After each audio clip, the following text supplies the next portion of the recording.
Hello, everybody, and welcome back to the GT Sprint Challenge here on RCI TV.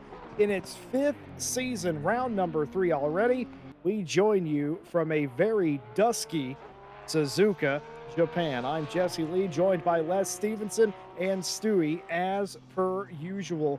2 rounds down, Joe McCauley has done nothing but dominate this championship. Les Stevenson, welcome in this evening. Can anybody stop Joe McCauley? Good evening, Jesse, and thank you. Yeah, well, it's certainly looking good for Joe at the moment, isn't it? I mean, like you said, totally dominating the first two races, and as we approach halfway through the season, it's certainly looking good for him. Hopefully, we can get some more battles in there, and yeah, I'm sure someone can certainly try and catch him.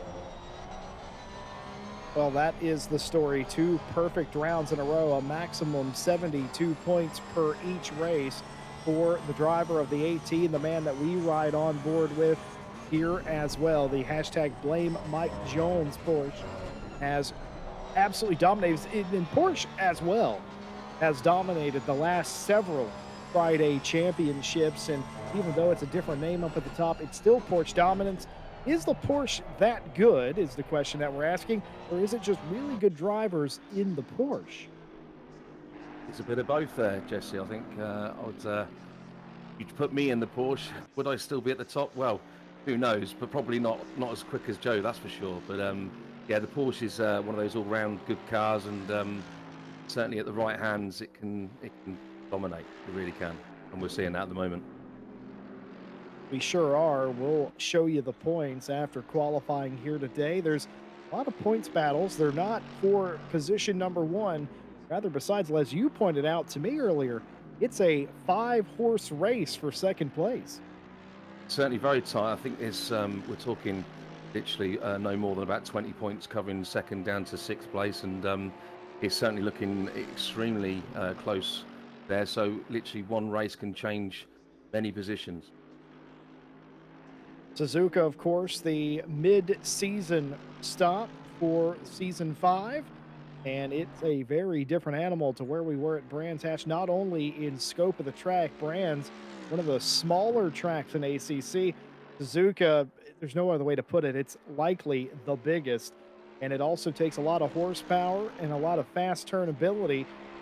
A track that favors some cars. I know McLarens typically struggle here for one reason or another. I have a feeling it has something to do with the curbs, but rather besides, the Porsche that you would expect to dominate at other tracks actually doesn't do too bad here. But even still, I think Joe is shining in that car. Yeah, but as we can see, it's even in the practice session, it's looking quite close. I mean, like we've got McCall there, it's putting in some good times as well. But yeah, you're right. McLaren does seem to struggle around here. I think it probably is the curbs, but in the right hands again, like we said, with the Porsche around here, it is a bit of a surprise it does so well around here. Maybe it's the many different direction changes, but great track, one of the drivers' tracks, and not so great for some cars, but certainly for drivers, we love it. You know, it's interesting. A lot of the time we talk about the AMG having a disadvantage. There's so many tracks now in ACC where you are disadvantaged using the AMG. This is not one of them. A very strong track for the AMG and the Aston, too. Joe McCauley in Spoon going a bit wide. You almost wonder if he did that on purpose. Maybe he was digging for extra time. Otherwise, lesson learned. 15 minutes of qualifying. All the drivers will be out on the track. 8 p.m. approaching complete darkness.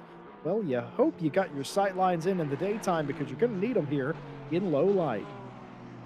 It certainly adds another element to the driving, but it just makes it that little bit more difficult in the dark. But yeah, no, it's a great time to go out and qualify, and track is still quite warm considering the time of day. But yeah, let's see what times they can put down in the first early parts of qualifying. Well, unlike a lot of the tracks, this is a place where if you have a 15-minute session, you have to treat it with a little bit of TLC. Those 15 minutes will evaporate very quickly. In fact, you'll lose several of those minutes just coming around on the outlap. Then, if you invalidate your first lap, then you've lost another 2 minutes, and oh, well, there goes the first 5 or so minutes of your qualifying run. Very important to get good laps in here. Also, can be difficult. There's a few places on this particular race course that love to invalidate your lap time. Uh, Personal favourite of mine through the Degners. You got Degner 1 and Degner 2, and quite often if you just push it that little bit too much, you'll be exceeding the track limits, and it's so annoying, such a long track, to then have to go all the way around again to then try and get that banker lap in before your time's up. I mean, like you said, just over 2 minutes per lap, maybe less in qualifying, saying that, but yeah, it's a long old lap. See Robin Baugh, who made it out of the pit lane first there, doing a little bit of wiggling, trying to get the heat into the tires. So very important. Fairly warm here, like you said, in the evening hours, but still trying to get every bit of temperature they can before they got to 130R and then afterwards. But now it's when it really counts. No more leaving on the clock for the very first time. You know, they used to not have a name. I still don't know if they have a name for turns one and two. I still call it by what it used to be called, and that is, of course, turn one and two. Very aptly named couple of corners there. Fighting the wheel a little bit, trying to get the traction and power put down into this section. No single corner names here. It's all the snake, as they call it here in Japan, or the S's, as we colloquially refer to it. Then after we get up the hill, it's the Dunlop Curve. Very dangerous turn. If you get it wrong, there's no sight of where you're aiming on the exit of this corner. It's completely blind, even in the daytime. And after Dunlop, it is the Degners. And the first one, very easy to invalidate going off the track. Doesn't on this occasion. Have a turn 9, pretty much the same tidy line. And now for the hairpin, a very easy overtaking opportunity if you remain close through the first sector, and easy to defend as well if you happen to run a bit wide. Now through the, I believe that's, what is that, 200R or something like that? I forget the actual name of that corner all of the time. And then you have the famous Spoon Curve. The inside of Spoon Curve is a very nice skid pad and driver training area. Exiting Spoon, always very dangerous as well. The dirt is never as far away as you think it might be. A little bit of traction lost for Baugh as they thunder down the straightaway. Of course, this particular part of the track is the start-finish line for the one of the additional courses, 130R, probably the most famous corner on the racetrack, expertly taken. No extra bites of the cherry, and now into the triangle. Previously known as the Casio Triangle. We just call it the Triangle because, well, the sponsorship changes hands quite frequently. Robin Baugh is looking like they're going to set the very first lap when they get to the GT start finish line, and it is a 1:59.980. Not bad. Yeah, not bad. It certainly looked like he was struggling for a bit of traction. It does take sometimes 2 or 3 laps to get those tyres into the window. You kind of think the qualifying trim, you sort of dial that out slightly just to get those early laps in. So maybe you come in and get those tyres changed for a fresh set of boots to go and set you, hopefully your fastest time. But yeah, good time as Savalainen goes up there with the 1:59.7.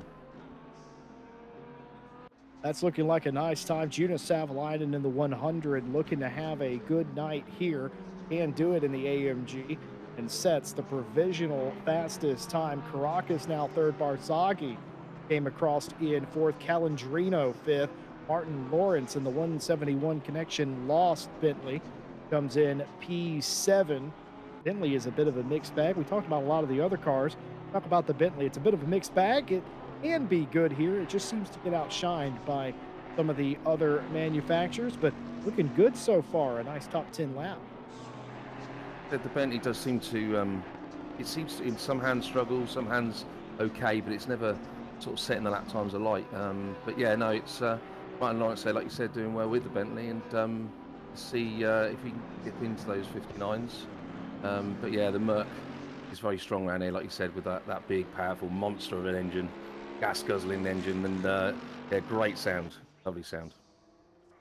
It is a very nice car. One of the few times I have ever, as Morgan McCullough comes in P6 with that lap, the AMG, when they debuted that, the first time I ever saw that car race, I'm pretty sure I was watching it was then called the VLN series. I saw that car march to the front of the grid one of the very few times I've ever seen new GT race car, and I immediately fell in love. Just looks so aggressive. And it's got that grill that just looks like it wants to munch everything in front of it in its path. And yeah, it just looks mean. It looks the part, and it certainly shows it can do the part at some tracks. As it goes ever darker here, almost completely dark. Lap times continue to come out. Not a lot of drivers invalidating their time. I've seen that Martin Lawrence has done so after Dunlop, but it's not as prevalent. Oh, excuse me. Was that 130R or Dunlop? I'm unsure. Let's see. That was 130R. That was not Dunlop. Oh, a big slide. You're going to see that all night tonight, folks. Yeah, it's got too wide on the exit there, and the curb took him away, and yeah, unfortunately got the inside wall. Well, wherever you are in the world, we welcome you into RCI Fridays. Thanks for being with us on a Friday evening. And we hope that you enjoy the race just about halfway through the qualifying session here. And we remind you of all of our lovely partners, Race Department, aka Informatica, Driver 61, Fanatec, and SimRacing.gp. We'll talk more about those lovely folks after the race tonight. Joe McCauley has not set a quick lap yet, but we know it only takes one for Front Row Joe. And it's also looking down there. Also, Bergosman also hasn't set a lap. See if we can get them at the top here, and Bergosman second in the championship at the moment. And yeah, Joe goes second there. Joe will probably not be satisfied with that lap, despite the fact that it was only half a tenth off a pole. Yeah, very close, half a tenth. I mean, what is that? You know, not a lot, is it? Eh? And let's see Bergosman here. If he's go around to 130R into the Casio triangle, as you called it, and which I didn't actually know, to be fair, Jesse. That's a new one for me. I don't know if he's just invalidated that mine, but let's see what time he posts. Very tricky. Like we said earlier, there's a few places here that look like you can take a good lap or a good angle, and you can't. But a legal lap for Bergosman in the 240. Good enough for P6. Gratis Caracas just went top of the board. 59.520 from the driver of the 19 AMG. And that has sent them back to the garage immediately for a fresh set of boots. An excellent lap. Drops Savalainen down to second and McCauley down to third. Climbs P16 now. Yeah, we can see the track is definitely improving. Or looks, I mean, yeah, it's gone optimum now, and we've got a little bit of a temperature increase as well. So I'm just wondering if that's helping. But yeah, great time. Let's see if Joe can maybe improve the time and give that a fight for the pole there. But it's extremely close between the top three, isn't it? It really is, and this is interesting. This track can be the equalizer a little bit as well. If you don't have a great car in a straight line, usually speaking, you have a decent car in the corners. There's an excellent mix of the two. Other than the AMG show at the front of the grid, McCauley has at least been able to keep up with them and split Morgan McCall off of the group. Robin Baugh now in P5 as well. We've got past the halfway point. Everyone will likely have about two more good laps, maybe three if they're lucky. And it's very important now that you get everything you can and don't invalidate your lap. That would be hugely detrimental. I'd say the driver's got approximately another minute, or they can. It's probably last ditch chance to maybe get those fresh boots on, and whether they can get those tyres warmed up quick enough to maybe set that lap in the last dying seconds. Bergosman was way up on their time, and rather unfortunately, they lost the majority of it. They still improved to P4, a 59.8 dead, but that would have troubled the current provisional pole sitter. Yeah, it really was a shame there, like you said, into the last sector there, and yeah, it's in that McLaren. It does, like we said, it does struggle around here, but he's doing well. I mean, within 3/10 of the pole time so far, that's pretty good going. At that pace, you're likely going to see a bunch of cars all drafting off of each other, at least for the first several laps or so. You could see some interesting moves because of that as well. Not talked about Tata Vicious at all today, and that's because they're right near the bottom of the grid, P19. No speed in the 39 Porsche thus far. Seems to be struggling. I don't know what time we're going to set here, but certainly a surprise to see him so far down. Although he That's does get up better. to P11. That's better. Yeah, Yeah, that's better. Vicious got out of the basement, hurt us, must have hurt us there. You know who else hurt us? Juna Savalainen, who went back to provisional pole. Great time. Yeah, great time. Oh, yeah. Maybe even dip into these 58s. I mean, that is seriously quick round here. Best times is Martin seems to go a bit wide there. Tail happy Bentley. Oh yeah, just unfortunately loses the rear on turn in, and that's another lap invalidated, I'm afraid. Yeah, it sure is. I mean, that's just a driver going for it. You got to go for it, right? And Martin Lawrence absolutely going for it there. Found the limits of that car quite quickly. On the lift off and on the turn in, like we said, and yeah, like you said, pushing it, and unfortunately just a bit too much. Final moments of qualifying here. 2 minutes 30 left to go. The track's optimum. There's a little bit of a headwind down this straight. Actually, no, I take it back. It is not a headwind. It was a headwind. Now it's a crosswind down that straight. Oh my goodness! And a big moment for Caracas, the Volante Racing 19, hard into the wall in 130R. Yeah, and just caught the inside curve onto the grass, probably just a little bit too much curb. We were on about the Mercedes munching things in front, but unfortunately, it doesn't like the grass. Well, Savalainen looking to improve again. Already has a 2/10 lead, but that's not good enough. You were right on it, Les. A 58.957 for Savalainen. Right lap time, yeah, brilliant to see in the 58s. That's what dreams are made of in my eyes. What a brilliant call that was by you. I was sitting here going, there is no way we spent this whole session. Nobody threatened a 58. We're not going to see a 58. But boy, how wrong was I. Savalainen in the 58s. You love it when a plan comes together. I'll be amazed to see the Porsche in the 58s. I'll be absolutely amazed. I mean, it's a great car, but I don't know if it's that quick. Speaking of the top running Porsche in qualifying, Macaulay, he went out on an outlap, had a moment, returned back to pit lane. He's back out there now, but he's put himself in a position where he's going to get maybe one shot at it. Going to make it back round. Maybe going through the S's. I don't know if he's got enough time. Oh, no, he doesn't. No, you're right. I don't. Well, actually, if this is. Oh, well, it's not going to matter anyway, as it turns out. Oh, and that's quite an epic few jumps there as well. Let's hope the car's okay. Well, that will just about do it for Joe Macaulay. What I was going to say was, well, that might have been his timed lap that he was doing there. He might have snuck out of pit lane about a minute or so ago, but it doesn't matter now. Wouter Billen, though. Oh, no, that's just. I'm going to hazard a guess that Billen invalidated in the Degners and decided, well, there's no reason to go around him. And it's kind of gutting when you're that far around and you know the clock's just dwindling down. You just haven't got enough time to get back there to see what Gate does. And that's good lap time in the Aston Martin around there. It's respectable lap timing within 1.5 seconds of a 158. I'll be happy with that. I'd be happy with a 59, well, personally, but hey. Done it once.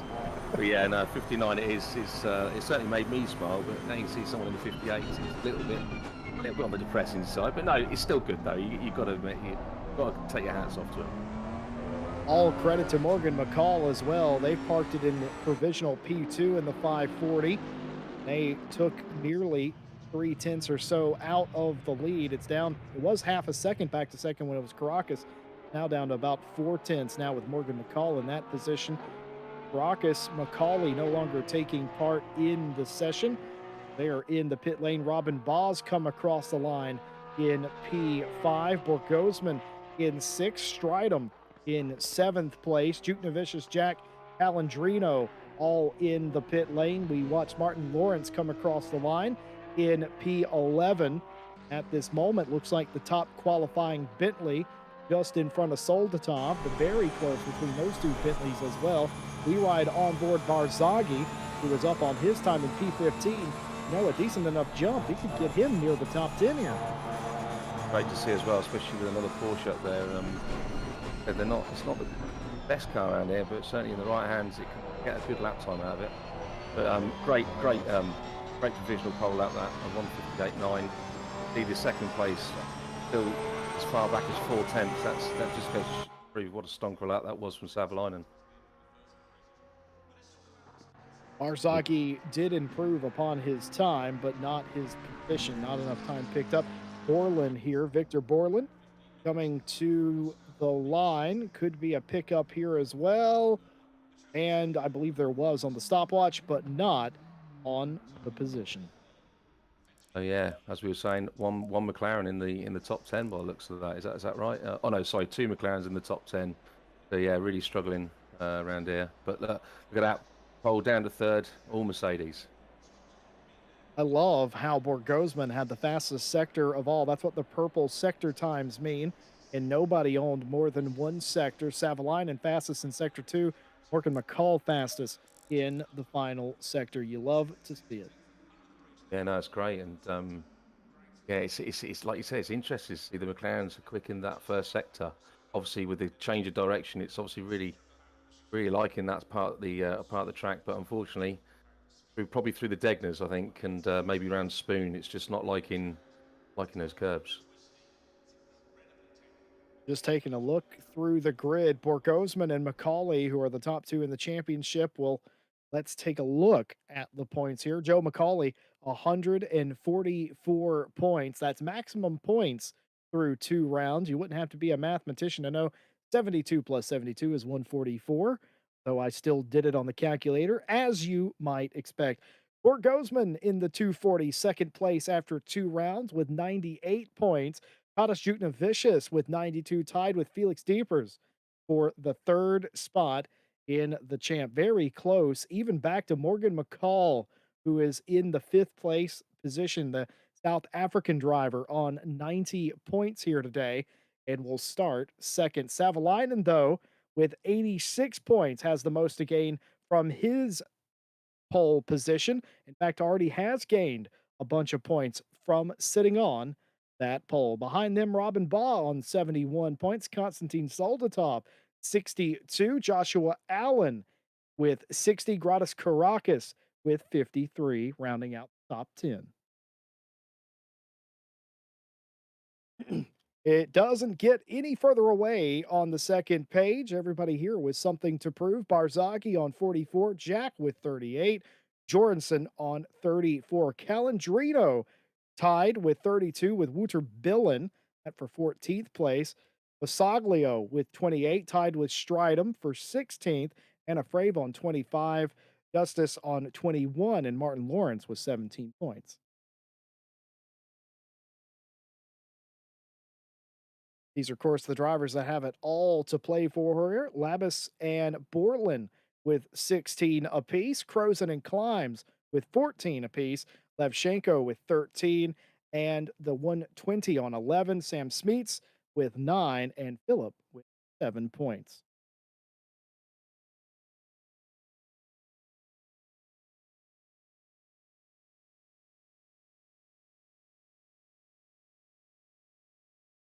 Well, Les, I'm going to pass it off to you. Macaulay looked really good in practice, actually set the quickest lap in practice. And Savalainen decided you're not having this one this weekend. Savalainen looks like he's in the driver's seat. Yeah, he certainly pulled it out the bag tonight, didn't he? And I mean, I believe it's 3 points, isn't it, for the pole position? Is that correct, Jesse? 3 points. I'm pretty certain it's 3 points, and that's a good start to the race to get that pole position. And yeah, it'd be interesting to see what Joe can do from P4. I mean, we all know the car driver that he is, and we all know you can pull stuff out the bag, and let's see what he can do. But yeah, it certainly looks like We've got a mixed bunch at the front there, and it's like we said before, so tight at the top of the championship there. It's going to be one of them races. I think we could really see some change at the top. Cool Shark in chat asking, where's Josh Allen in this race? Well, we're asking ourselves the same question. I didn't check the sign out sheet. They may have been on it for this week. If they're not on the grid, it's likely they've signed out because they could not make it this Friday. Folks that have just joined us, it's going to be 1 hour. We don't expect weather here today, to the relief of everybody from a week ago, where it was a dreary Brands Hatch. It is going to be a low light, but altogether different monster here. Very dry, and we expect it to stay that way throughout the duration of today's race. Savalainen on pole, the first time we've seen that. So, what that means, Joe McCauley has lost their chance for a maximum points championship. It just happened, by the way, with Diamond Drive Season 3. We had a driver, Anor Rose, who ended up having a max points championship, got every single pole position, every single fastest lap, and every single win. That had not been done in RCI before in our entire history. And in fact, as a broadcaster, I had never seen that happen at all. So Joe lost that ability, but he's got to get his mind right here, doesn't he, Les? Because he's got a championship to protect now. We all know, we were chatting before qualifying, saying about how he seems to be pulling away there at the top, but we were saying one race can change it massively, and let's just see, like you said, to see if he can keep a cool head and fight the way through to battle for the lead. And I think it's going to be a really interesting race. So we've got that mandatory pit stop where it's got a 25-second mandatory pit stop, and a track like this, quite high on fire deg, and how many people are going to take tyres again? We talked about it last week, the damp Brands Hatch.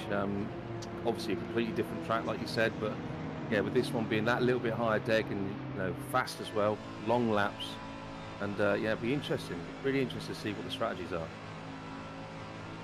That's a good point. 25-second minimum pit stop requirement. It doesn't matter what you do when you're sitting still in pit lane. We don't care. It's just that you have to be stationary in your box for 25 seconds. The tire stop takes 30 seconds to complete. It puts it in the driver's hands. Do we change tires, lose 5 seconds, but gain grip? I think today is another big question mark. I think you're going to see, just like you did a week ago in the mixed conditions, you're going to see a lot of differing strategy here, but for a completely different reason because of that tire degradation that you talked about. I mean, I'm not quite sure what the temperatures are just yet, but yeah, certainly it's a known track for that, and I think it's a great call by RCI to put this mandatory 25-second stop in. It's brilliant. It really spices things up, and it really makes the drivers to really think about strategy. Whereas sometimes it could just be a mandatory pit stop of 1 litre of fuel or just tyres, but this really mixes it up, and it'd be interesting to some of the drivers take half a tank and fill it up for the rest of the race, or they try and fill it up and then just add 1 litre. But who knows? Take tyres. That's great. It's great. Well, Les, I get to put you in the hot seat, and I love doing this to my co-commentators every single week. Does Savalainen win this race leading flag to flag? Not putting the commentator's curse on anyone tonight, Jesse.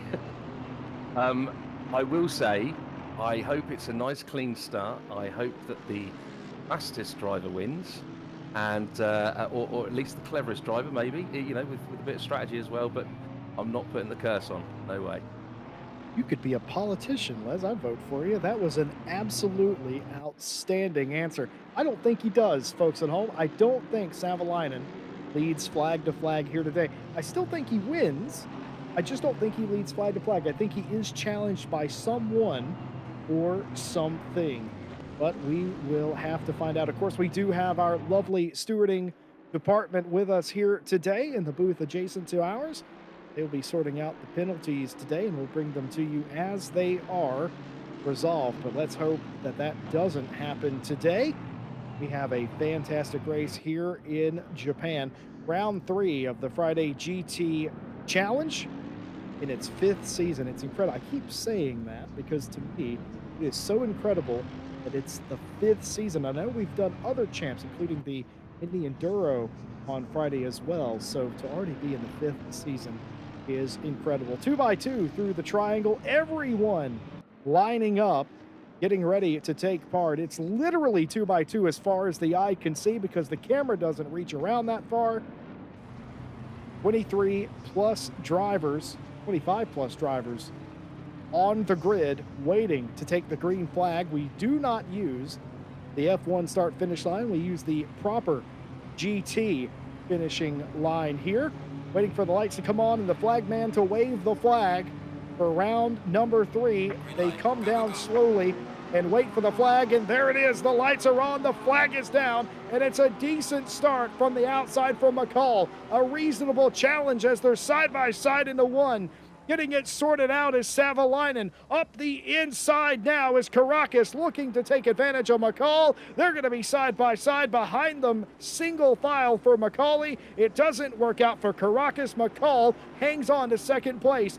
Savalainen out front, getting away a little bit now. Yeah, those Mercs really pulled away at the start there, didn't they? The grunt paid off and into turn 1, nice and clean to see. And yeah, great battle there. And it looks like Joe really struggled to get away. I just think Joe was so focused on trying to work on Savalainen that for a moment they forgot that Caracas was right there, got themselves into a little bit of a side-by-side action, but ended up coming out on top there. So you'll absolutely take that every day of the week. Martin Lawrence making no friends on his way through this field, has gained one spot, looking for another, and in fact has his nose in front here.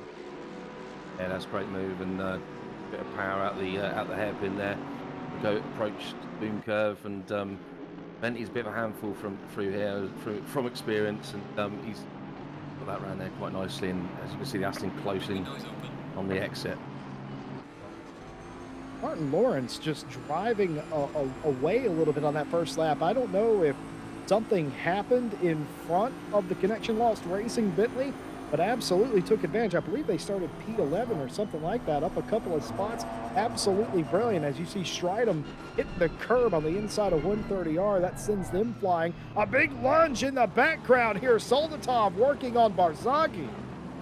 Yeah, that was a lunge, and yeah, really confident on the brakes, and unfortunately didn't quite pay off. But yeah, no, great move. Very close racing. Konstantin Soldatov trying their best to hang on to the inside here from Wouter Billen. You can go around the outside of 1 and 2. You can make that work, but you have to be far enough along by the point you get to the turn in of turn 2. Otherwise, that can work. Just a look again on some 3 wide action, a car in the middle. Oh my goodness, significant contact. I believe that was at the end of lap 1. It was at Barzaghi, was it, with the in the McLaren there. It's already struggling around here, and with that added damage, it's really not going to help. I meant the start of lap 1, not the end of lap 1. It would have been impossible for that to happen. Ooh, my goodness. Minnow Crozen goes for a ride there. Yeah, that one really was unfortunate. I didn't quite catch where they were. I think was it in the S's, but yeah, not a great start either. And hopefully they can recover. And that one oh, is that the same car?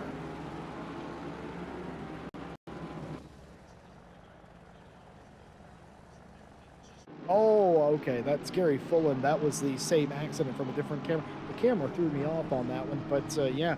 So just a contact there. That was hard to tell. Glad I'm not a steward. They're going to sort that out and figure out exactly what went wrong to cause that contact that sent one car completely off the racetrack. Just absolutely ejected that particular car. Martin Lawrence still looking racy. That's Jutna Vicious in front. The 38 Porsche. That for 7th place. I was just saying, looking Jesse, it looks like Southline is really sort of settling in now, and a good like 1.1 second lead there, and It looks like Joe's struggling to keep up. Famous last words, of course. Absolutely famous last words. We had somebody in chat quite humorously say, 4 in the morning, you guys are mad lads. Look, it's light out. It doesn't matter what time, we'll enjoy the racing. We race at dawn. Sometimes. Today specifically.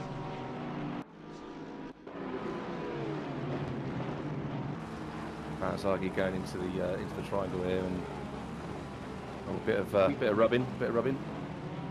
We saw that live. That was Barzaghi with the dive into the triangle and nearly got away with that. Oh, Thomas Jack. Oh my goodness, what a lunge. Yeah, nice crossover move as well, and slight bit of contact, but you know, fair is fair, and unfortunately got a bit of a bad exit, and then looks like he lost the position in the end, but no, good stuff.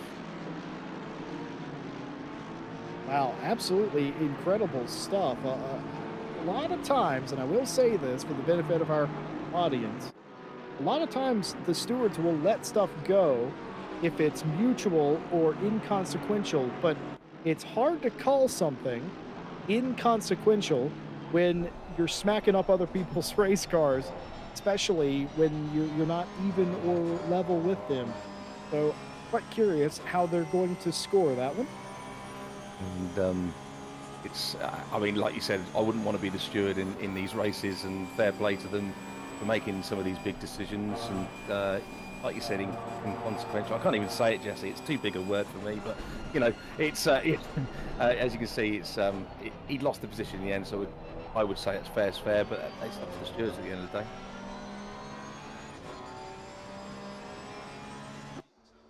Another error that I had missed, I did not realize that this was a 90-minute round. I thought this was an hour. It turns out it is an hour and a half. But what that actually does for the racing is that makes that tire stop way more viable. It's almost a necessity now. Like you said, Jesse, I didn't also realise that too. How bad are we? How bad are we? I might have to tell the wife now. I was watching the cars, not the timer. Same as, and but yeah, interestingly, and it's only going to get warmer, isn't it? You know, 4:15 in the morning at the moment. You know, it's going to finish way past 5 o'clock, and you know, it's only going to get warmer. I know it probably won't get too much warmer, but I can't see them, you know, to make those tyres last that long. However, you never know.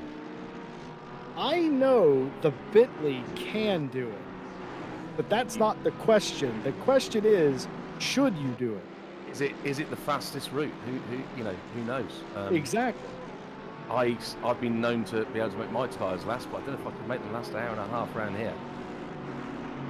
I'm not sure I would. At Monza in a 90-minute race, if you're in a Bentley, yeah, you probably do it. You probably just have the same set. You save 5 seconds, and maybe you give a little bit of that back in degradation. But here, where it is, I would say, very noticeable, you'd have to question the sanity of somebody who would do that.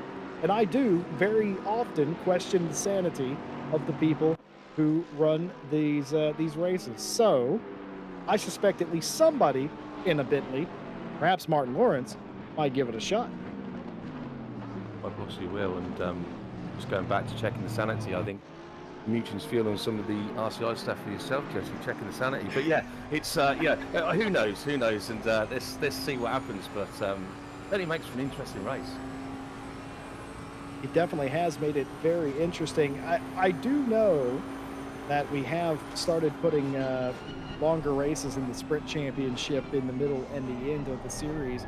I was not aware that today was this championship was one of those championships, but as it turns out, it is. So we are racing for 90 minutes. I guess we call that free racing for everybody out there because we advertise it as an hour. So about 30 minutes free racing today.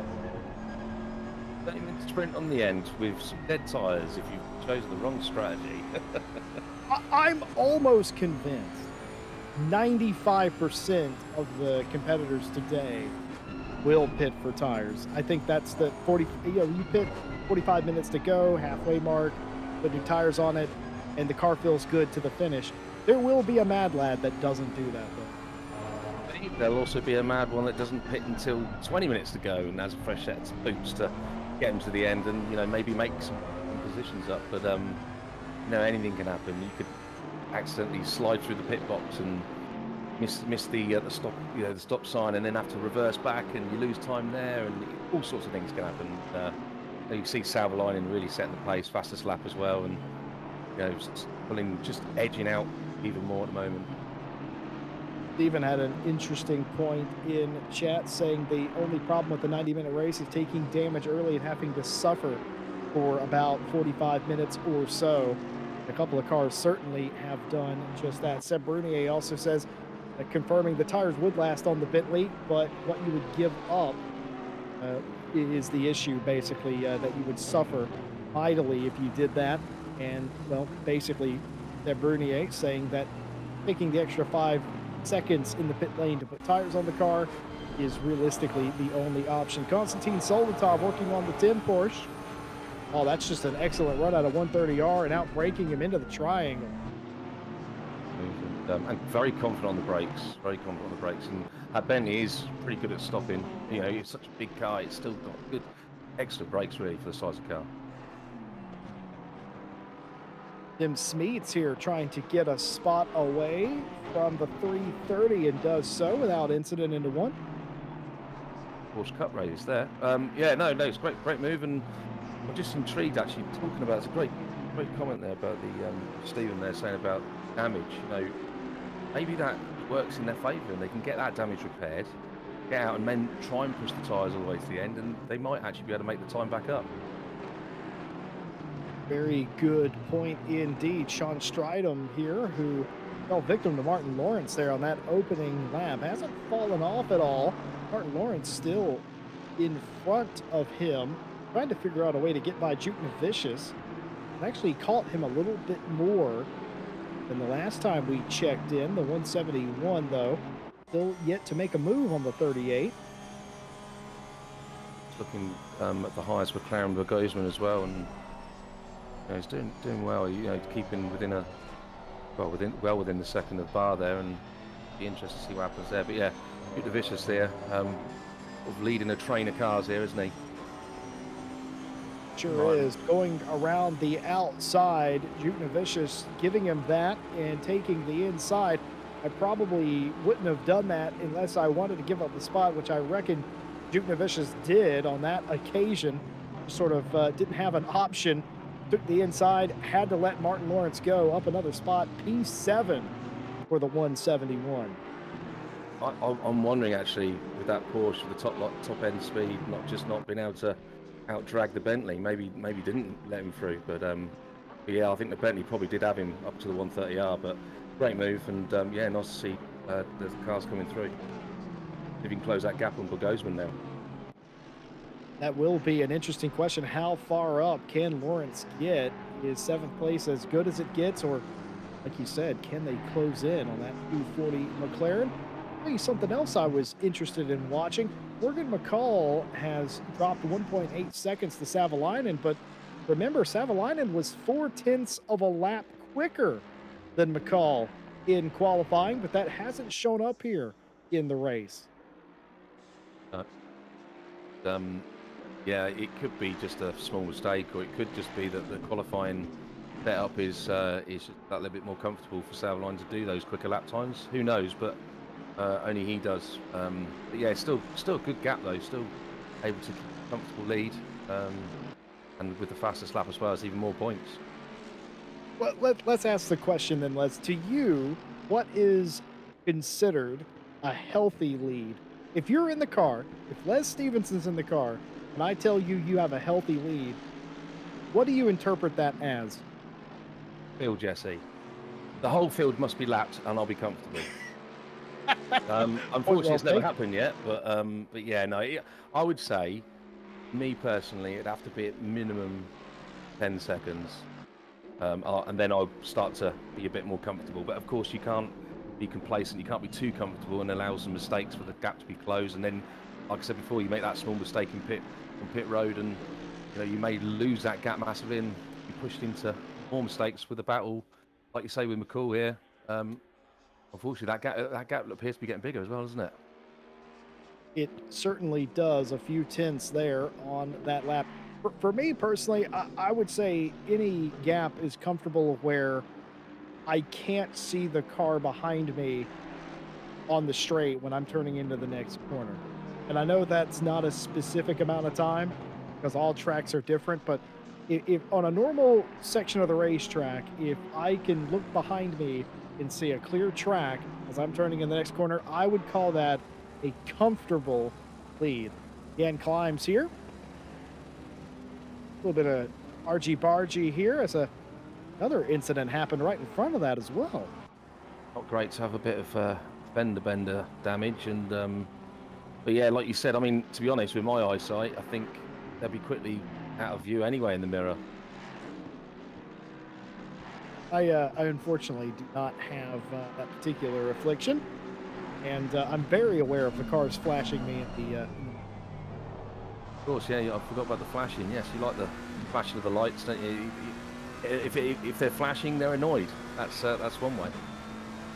Nothing makes me happier than other people being annoyed by my presence. Well, I'm not annoyed at the moment, Jesse, so take it that way. But no, it's looking like we're gonna. Bogosman is trying to get on the back of bar here, and he's quicker in that first sector.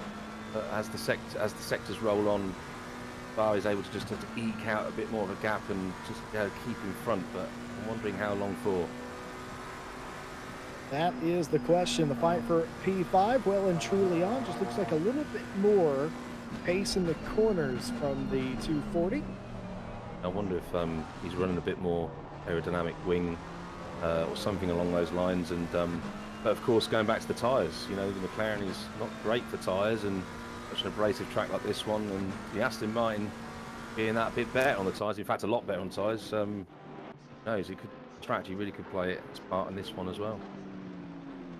Just an absolute train of cars streaming down the front straight there. What do we reckon that was? That's 9th, 10th, 11th. Of course, first penalty of the race as well. Unknown to this point if that is a track limits or not. And can confirm not a track limits penalty. So a drive-through for car number 10, returning in too early and taking out the 141. That on lap 1, turn 1. And a 5-second penalty for car 118 for rejoining unsafely and causing the 911 to break and have to avoid contact. We're going to go back to the drive-through. Yeah, there you have it. Yeah, like they said, they unfortunately turned in a bit early there and caused a bit of an incident. But yeah, drive-through it is then. It sure is, and a warning for car 141 for not holding brakes, causing contact with the 118. Additional penalties coming in by Tom Bryant now. A drive-through for car 118 for a takeout with position not returned. That versus the 82 car. Of course, these are all still on lap 1. That in turn 7 all places. It is, Jesse. You've got Joe sort of falling back into the traps of Mr. Barr and Bogosman. It's struggling for pace. Maybe it's tyres. It can't be this early on, maybe, but it's really struggling for pace. I say really struggling for pace. If it was me, it would probably lap me by now. But you know, it's in the grand scheme of things, it certainly looks like he's struggling for pace. Well, where Joe McCauley has lost it, his competitors right behind him have certainly gained it. Oh my goodness. That was almost a little bit too far off track. Now, that's not unheard of to go onto that section, but I don't think he did that on purpose. It was a little bit too far off. Yeah, a little bit, just probably a little bit too late on the brakes, maybe. But yeah, pushing it, I think, trying to get a bit of a gap to Barr. Maybe he's listening in to us, Jesse. Could be. Additional penalties, by the way, for car 330. That's a warning for car 330. For a dive bomb with excessive contact. The position was given back, that at the end of lap 1, and also a racing incident between the 991 and the 10. That, of course, still on lap one. They're still working through the end of lap one. Yeah, there was a few inside. I didn't think it was all that many, but and again, there was quite a few that were caused by one in particular, and maybe they're just sorting through every angle of every car and taking a bit of time. But yeah, it's certainly interesting at the front there. Savaline's really starting to pull a big, nice gap there, and Baraka's playing on the cool a little bit. It's Cooley. I'm just surprised with Cooley here. 4 seconds back. Morgan McCall doing everything that they possibly can do to hang on to second. You got Caracas all alone by themselves in third place because the aforementioned Joe McCauley's falling well back into the clutches of Robin Baugh and Borgosman. We've also got our answer to our question, could Martin Lawrence's Bentley catch Borgosman? The answer is no, they cannot, as they're falling back as well. And Baugh and Borgosman have caught McCauley. It's going to be a three-way fight for fourth place. It curves well there, didn't it? The old Aston, and yes, this is a real train forming here, and wonder when Bazagi is going to serve the drive-through. I also wonder that myself. It is 8th, 9th, 10th, 11th, and 12th place. We talked about the train earlier. I didn't know exactly how many of those cars were in it. Well, there's that many in it. It's a lot of cars. You get these here at Suzuka from time to time. You have one car in the lead of all the others that seem to just be the cork in the bottle. It's a great circuit for, we say, aggressive blocking, and that front car there can just take a little bit of aero off the cars behind and just keeps that train forming. It's although you've got these nice long straights, it's still difficult at times to get past similar pace cars. Or as I explained it in American, it's one of those tracks where if you're just fast enough when you're slow, you're fast enough to be slow and hold everybody else up. In English, it's just they're quick out of the corners. Yeah, that would be the more elegant way of saying it, yeah. Yeah, no, must have. I mean, the Aston, although it's well known Oh, that's not going to end well. Braking on the grass is never a good ending normally, but he's kept it well. Kept it well indeed.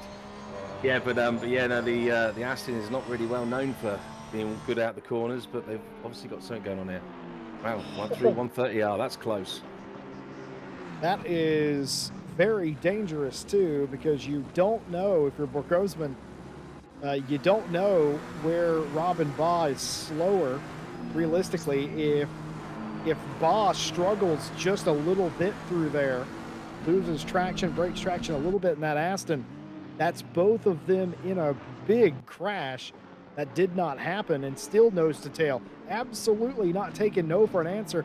Borgosman on the back bumper of Robin Baugh, living in that rear view camera. Yeah, and almost giving Kermit a kiss. But yeah, no, that really was great though.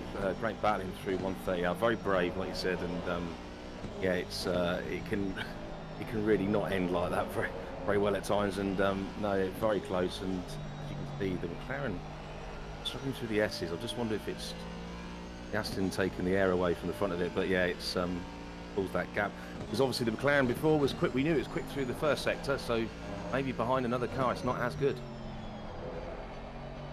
As it turns out, that's looking like a little bit of the case here. Robin Baugh still holding on to that spot. As I less than eloquently put it earlier, you can be slow, but as long as you're just fast enough, it doesn't really matter how slow you are, because they can't get around you. It's that kind of racetrack. Borgosman was trying to exploit Baugh by just living in that rear view camera right on the bumper of Kermit, and unfortunately just was not given an opportunity.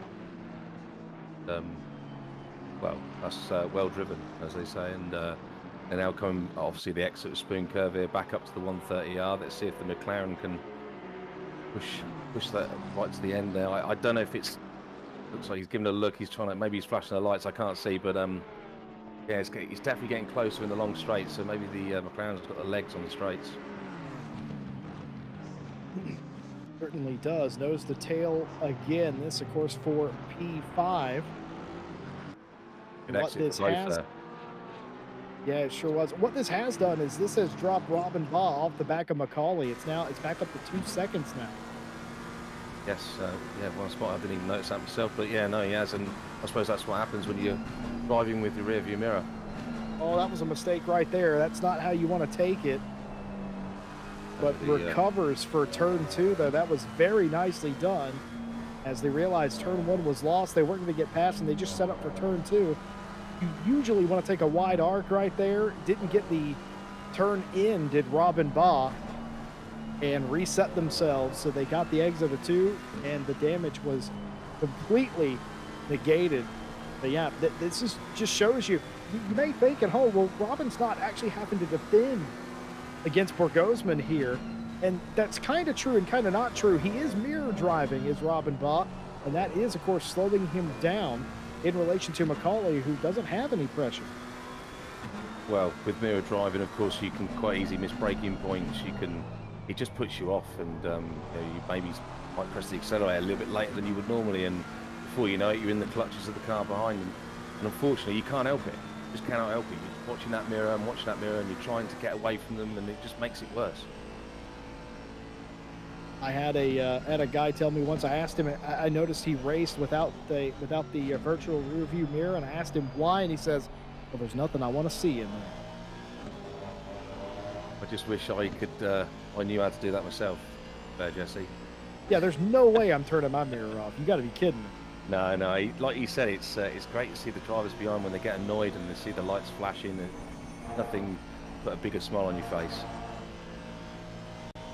No, nothing of the sort happening here between Baugh and Borgosman. This is just an absolute duel. Oh my goodness, a huge bite for the first part of the triangle there. Yeah, great. I mean, it took the curves really well. Soldatov taking a position from Calandrino. Oh, again on the brakes into the triangle there, and yeah, no, it's a good move and good exit too. Very well done by Soldatov, flashing the lights at Calandrino there. I believe that was in a bit of appreciation for racing him like he did in the triangle. Well put, Jesse. Well put. I don't know if it was appreciation or not, but yeah, no, hopefully it was. I mean, he got by fair and square, and it seemed easy enough. It did. I did. We don't know. I don't know what happened with the lead up to it, but yeah, let's hope it was. Let's hope it was. And meanwhile, That's a good we point. go back. We go back to Borgosman and Baugh, and still very close within that 2/10, and yeah, it's looking good through the Degners here. If you can get a good exit to the hairpin, that's really one of the best places, like you said earlier, for a good move on the brakes. See if we can do that here, but no, like Baugh's got the edge there, and although McLaren's got a good exit, well, looks a bit out the hairpin. We have now come down to approach Spoon Curve. You mentioned a moment ago that Macaulay had gotten away from this group. Something else that's happened as a side effect is Martin Lawrence is starting to reel this group back in. Yes, yeah, and now within 3 seconds. Yeah, no, well, if they continue, that is going to be the case. And I suppose at the moment, it's looking, if they continue it like this, it's who's going to pit first. This is a good question. A 90-minute race. We expect the majority of cars to come in around the halfway point. 45 minutes to go.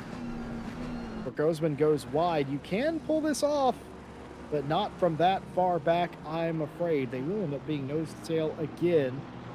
A familiar configuration for both drivers involved. But we expect most people to come in at the 45-minute mark. A couple of cars have already completed their pit stop. All the penalties that were given out have been completed as well. And a little bit of sideswipe action.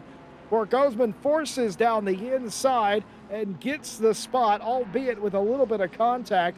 Baugh defenseless. Yeah, I think where Borgosman was maybe releasing the brakes a little bit early, just to force Baugh a little bit wider, but no, good fair racing and hard racing too, and got the move done into turn 1. I wonder if Baugh let that happen, or if Baugh just sort of missed T1 a little bit and offered that up on a silver platter. Either way, Position surrendered to the 240. Got racing all up and down the grid. This is a fight for 20th place. Like you said, all up and down the racetrack, and going back to the leaders though, we've got a good 5 second gap now between Savalainen and McCall.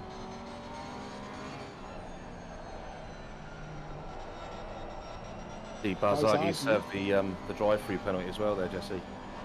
That's what I was going to say. Of course, Dario's back here because they had to serve the drive-through penalty. They're making their way back through the field. That car's got way too much speed to stay back here and is looking to take the spot from Crozen, who I believe has damage on the 90, or excuse me, the 82, but it's a position change into turn 8.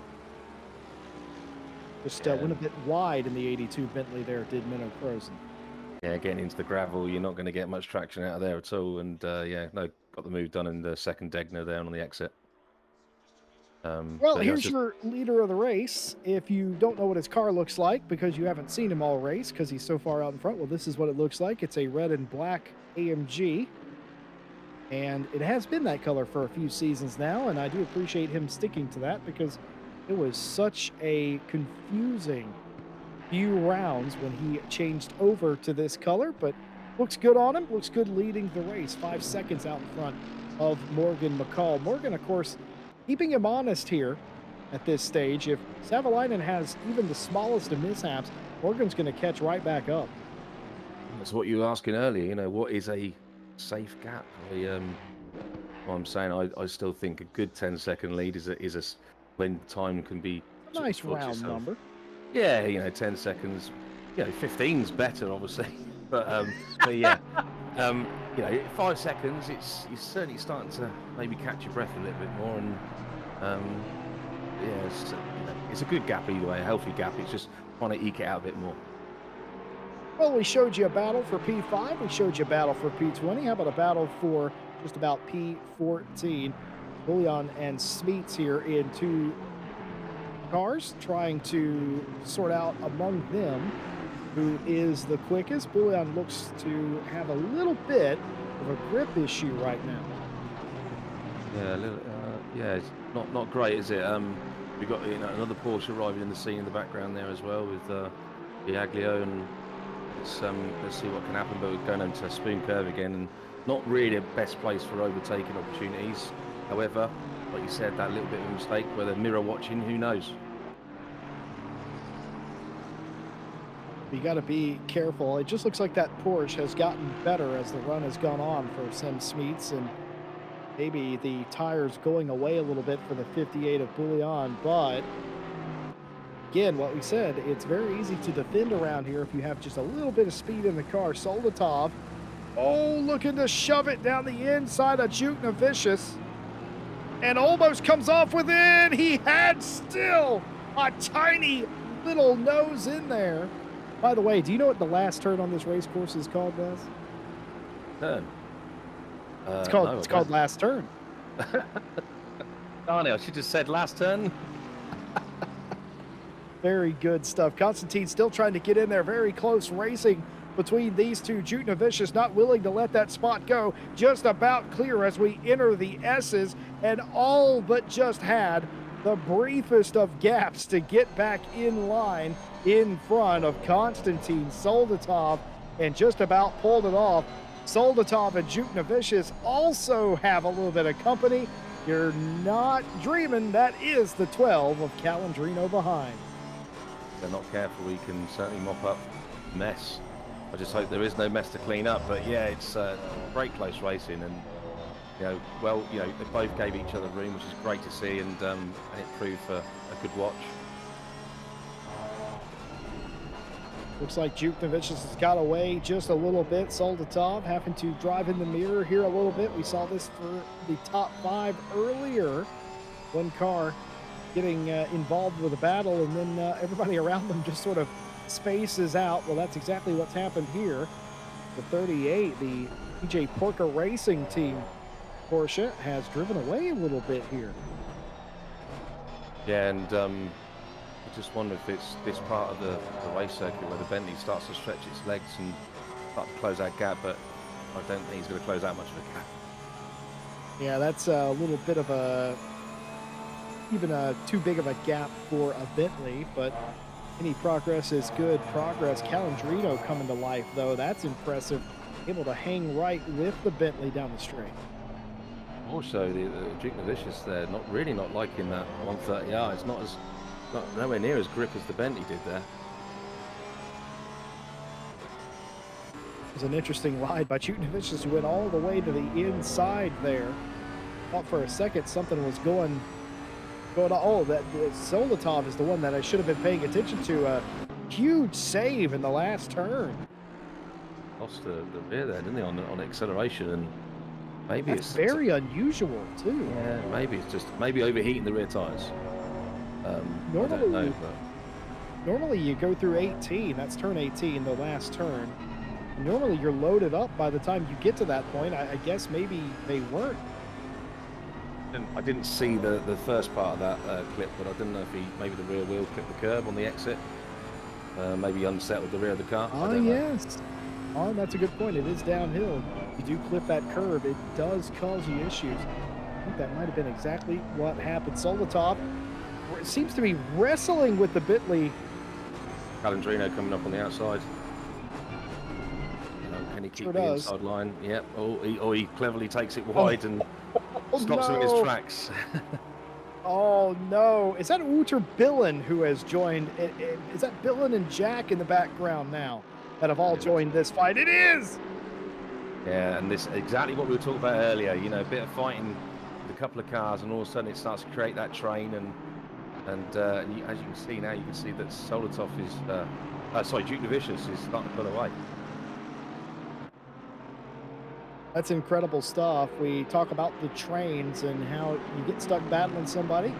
You can end up being a part of a larger group. It's like, Les, it's like inviting your best friend and their wife over to your house for a nice dinner. And they invite two other people who then invite two other people. Then all of a sudden you run out of cheese on those little plastic fork things. I mean, I probably would have gone for pineapple. Got a bit of pineapple on your cheese sticks. Ooh, that is true. I mean, we've got into food again, Jesse. I think we need to backtrack. But yeah, no, it's great. It's great to see, and this produces the closer racing. You get those packs, those trains, and before you know it, there's a few little mistakes at the front, and capitalise, and maybe even try the undercut on the pit stops. Well, I highly doubt it's Thomas Jack's birthday, but it's going to feel like it. They've basically caught up to inside the top 10 at this point. They may be 13th. They can see P10. Yeah, and the freedom is not too far in front. But yeah, it's great to see for Jack there. I mean, he had an eventful Brands Hatch, and looking like he's having a great race here at Suzuka. Certainly all over the back of Wouter Billen again.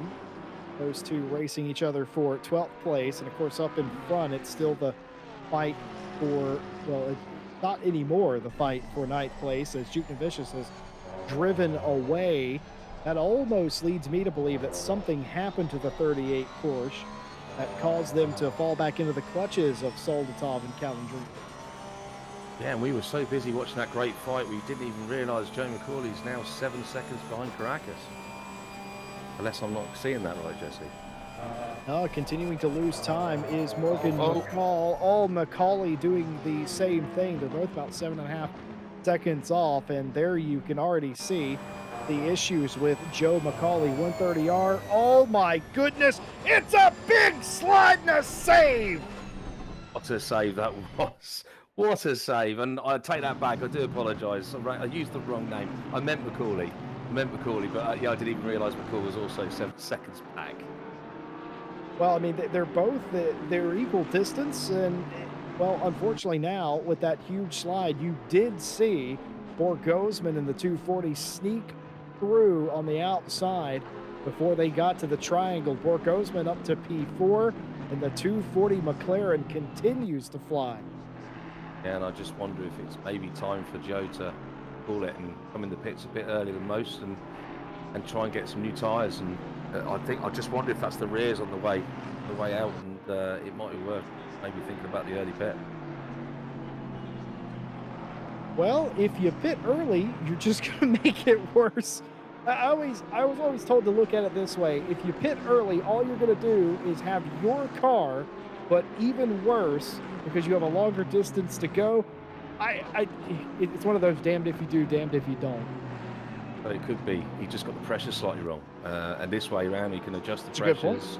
pressures, get himself prepared for that second crack at the whip, as they call it, and the temperature's slightly increasing. He may be better for the Porsche. I've not really driven the Porsche much myself, but you never know. Some of these cars prefer the warmer temperatures. Couple of comments from the chat. Michael Redford says 130R things. I'm getting PTSD here. Yeah, Michael, I suspect you might after the previous season that you had. Just so you know, it's not you, and it's okay. And Seb Brunier says, well, I guess those tires are a must now. Yeah, I think so. I think so. And as you see, Morgan McCall coming in for his pit stop. Maybe again trying that undercut. We're coming up to halfway through now, aren't we, Jesse? It's coming to the point where, like you said, most people are going to go for that 45-minute split to take the strategy call of getting that maybe that slightly earlier pit stop than others. Try and get that undercut in. Let's see what happens. Well, I like that from Morgan because 7.5 seconds off of the lead of Savalainen, you're not going to beat him by running in his tire track. Savalainen has spent the first part of this race outrunning you. Use the tools in your toolbox, and one of the ones that Morgan had was to pit earlier than the leader. Maybe, like you said, get a jump on them, change the tires, which we expect. I would expect all the front runners to do that because it's too much of a risk to not to. I think from the back you'll have a wild card that doesn't, like I said earlier, but all the drivers up near the front running having a good race will almost certainly change tires in a 90-minute race. And who knows, maybe having a little bit more traction, a little bit more life in the tires before Savalainen pits, that could be a difference maker for Morgan McCall getting back in this race. The other head of that coin, or the other side of that coin, is Savalainen could just pit this lap and completely nullify that. Of course, I was thinking more to do with Caracas, really. You know, looked like he was starting to catch a little bit, and maybe take that early call just to try and keep the gap a nice, like you said, healthy gap. And but I've just noticed Macaulay's also pitted. Macaulay's pitted down in P19 at the moment, obviously with the others yet to pit. But be interesting to see where he comes out.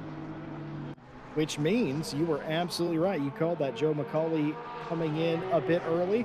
And you're hoping that is a tire pressure adjustment or some adjustment on that Porsche, because if it's not, it's just going to handle as bad as it is now, only worse at the end of this race. If it is a tire pressure thing, which it very well probably is, hopefully making the right changes there, get themselves back into the race. They've got a battle for fourth place that they could reignite with a good pit stop. Fort Gozman also in the pit lane now in the 240. He pitted out of the third place spot, but before pit stop started, he was running fourth. Doldatov's in. I'm going to say with Bogozman and the McLaren, I would have been amazed if he'd gone much longer. I mean, that thing munches tyres, you know, at places like Silverstone and Spa and Suzuka. But yeah, it'll be interesting where he comes out too. And but no, I think it's the right call. I think, especially with Joe as well, with with that massive slide, that certainly won't go to the tyres any favours anyway. Be interesting finding if he actually took tyres. Oh, it's gone wrong! Dario Barzaghi has went a little late to pit lane, and he's clattered into the end of pit road. Flattered was probably a nice word. I mean, that's all. I mean, it's too late to call. Too late to call, and on the grass, and you're never going to save it at that point. Not at that speed. Barzaghi has immediately returned to pit lane. He was already in pit lane, but you know what I mean, and I think that might be day done for Dario Barzaghi. And in fact, the garage door has been drawn on Dario's team, and they will take no further part in this race after a massive accident coming into pit lane. Yeah, that really was massive, and it's not really a massive surprise to see them pull the garage door down, but especially with the difficult start that they'd had, and but was battling there at the end. Just before he took that pit choice. Unfortunately, it was the wrong one at the wrong time. But these things happen, and I'm just looking at Saberline and still. Oh, he's coming in the pits now, so a bit more confident with the tyres. But this, wondering if they're going to take tyres. Well, certainly, I would expect so. We can count out 30 seconds if you like. We can prove that we can count to 30. But I'm almost certain he is going to. What I'm more interested in was the fact that Savalainen refused to change whatever his strategy was, which was obviously to pit at the midway point, just because Morgan McCall came in a few laps early. And that was no reaction from the leader of the race that I'm going to pit when I want to pit, not a moment too soon. Keep in mind, Morgan will have been out there for a lap or two on these fresher tires, gaining ground.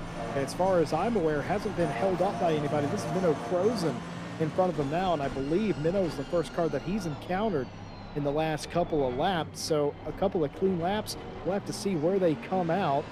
100 is still in the pit lane, now leaving pit lane, and is down in turn 1. So is that a net Big lap this one. loss? Yeah. I was just going to say McCall looked like he was on a really quick. I would slightly misjudged that, but yeah, no, it's just shows you the confidence that Savalainen had. Like you said, do the pit stop when they want to do the pit stop, not be forced, have their hand forced by others taking that early pit stop. But it must be nice having that feeling and the experience to just say, yeah, I'm going to pit at the 45-minute window because that's when I decided I want to do it. Yeah, I can tell you, Morgan McCall, that was a wash in pit lane. Didn't gain or lose any real time. The last time we checked, he was 7.5 seconds off, but he would have lost a little bit more time, you would imagine, in the lap after that before he came in. So he's 8.2 behind Juna Savalainen. So realistically, no gain or loss. So, it's good news, bad news for Yeah, I the mean South African driver. That could well change in the next lap or two, though. Just obviously they've managed to get their tyres warmed up now, and the Savalainen's got to do that yet. Very true as well. More and more cars coming into the pit lane. Gratis Caracas came around that lap, led that lap, in fact, and now has come to pit lane. So as Martin Lawrence Stridham will now take the lead. Another one of our South African drivers in the championship. We used to have an amazing amount of South African talent here at RCI, and sometime last year we ended up being with 1 and 2. It's nice to see more South African representation back in the RCI Friday channel. And it's great to see all nationalities joining in and taking part, and some of the funniest, the humorous members of the team of mine are South African, and teach me a few things of how to pronounce the names as well, Jesse. And it's great. It's great to see all sorts of nationalities in the RCI Championship. It certainly is. And well, what does the I in RCI stand for? International. It's always meant to be like this. I mean, just look at the booth. We got, you may not know by my accent, folks, at all, American from the USA. We got Les Stevenson, who is some kind of British individual. And we also, we also have Stewie, who invented sausage.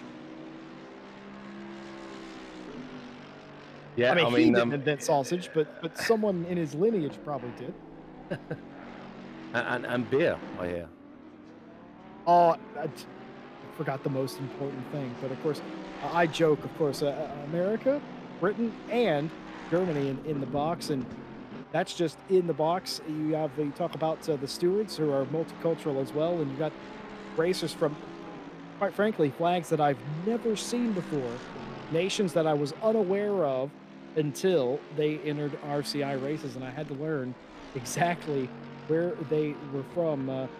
Went through that for one of the very first times. I knew nothing about the country of Estonia until I met Billy Octane, and now I know way too much about the country of Estonia. Yeah, I mean, like you said, they're multicultural indeed, and I'm being told you need to roll the R's with the name Strijdom. Strijdom, apparently. Roll the R's with Stridum. All right, I mean, I can't roll my R's. That's about as good as it's going to get, but I appreciate the tip. Well, there we go. Yeah, we learn something new every day. Every day's a school day, Jesse. It certainly is. Every day in the booth certainly is. Justice here in the 330 leading the race. Still yet to pit, of course. Gina Vicious has come in the 38. Stridum and Jack have come in. The only two cars that, or only one car actually, that has yet to hit the pit lane is your leader, and Savalainen happens to be right behind them. And just to prove it really is comfortable at the moment in that Merc going around this great track. And yeah, look at that Merc trying to munch up the Porsche. Got to be very careful about this if you're Savalainen, though, Les. You do not want to put yourself in jeopardy. You have to imagine the 330 is going to pit this time by. You don't want to force a move or do anything that's going to either cause you to, A, be penalized or cause damage to your car. Not what you can afford. Morgan McCall, right spot on with your assessment, has gained half a second on Savalainen, and being stuck behind the 330 here, that's only going to cause Morgan to catch up more. Yeah, looks going for the spoon curve. Well, yeah, that's brave. I mean, knowing that he's got better tyres, I think he almost certainly have done him up to the 130R with the better traction with those newer tyres. And yeah, no, great move. And now he can sort of push on and eat that gap out a bit more, as long as McCall will allow that to happen, of course. And knowing these drivers, that he certainly won't want that to happen. So let's see what happens. You also have two different drivers doing two different things here today. Obviously, Justice is trying to work a strategy here, and now we'll come into the pit lane, knowing that the fight for the lead wasn't on, and that wasn't their fight today. The last driver in the lane for service, DJ Porca Racing's Porsche. Great name, great original name there, and it's eking it out to 38 minutes left. That's pretty impressive, especially in the Porsche. We saw Joe losing the rear end going around the 130R much earlier on, and whether it's just pressure or setup that's allowed them to go that bit further, who knows? But yeah, no, great stuff, and let's see where they come out. Sure will. Morgan McCall, by the way, gained an additional half a second in just the third sector alone, basically. We're down to 7 seconds the gap, as Morgan McCall has picked up a full second, but now will likely start to lose that. And in fact, did lose 2/10 in sector 1 to the leader, Juna Savalainen. Must be slightly on the nervous side for Savalainen, thinking that, you know, he's certainly got the pace, he's closed up a little bit. It's just a matter of can they keep the gap or maybe even increase it. And it's slightly nervous times. I think a 7-second gap, you can't be too nervous, surely. But yeah, I think he's got this well handled, to be fair. Well, the sun's gonna come up at some point. It's been light for the past 15-20 minutes or so. We didn't start in pitch black darkness, even though we did start at 4 in the morning. Still a little bit of light in the sky at that very early hour. Oh, nervous moment by Savalainen there. 130R nearly got him. Yeah, I'd like to see this again. Here we go. Oh, yes. That inside Yeah, curve. two moments. Yeah, he really did. And that inside curve was the first. And just wondering, with the fuel level going down, and you know, the car feels so different. And obviously would have set the car up for a race distance. Has he done, you know, halfway race strategy practice? Who knows? Maybe that's just what it is. But yeah, great save, really. Well, that will certainly wake you up a little bit, and it certainly would have done for Savalainen, who, I mean, I don't have to tell you folks at home that's not the fastest way through 130R, which has let Morgan catch up even more. 6.8 seconds the gap, first to second. Bisaglio has caught Bouillon for 15. That's good stuff. And like you're saying, that letting through, is that just a bad exit? I don't know, but there he goes for his position as well, isn't it? That is indeed Simone Basaglio taking P15.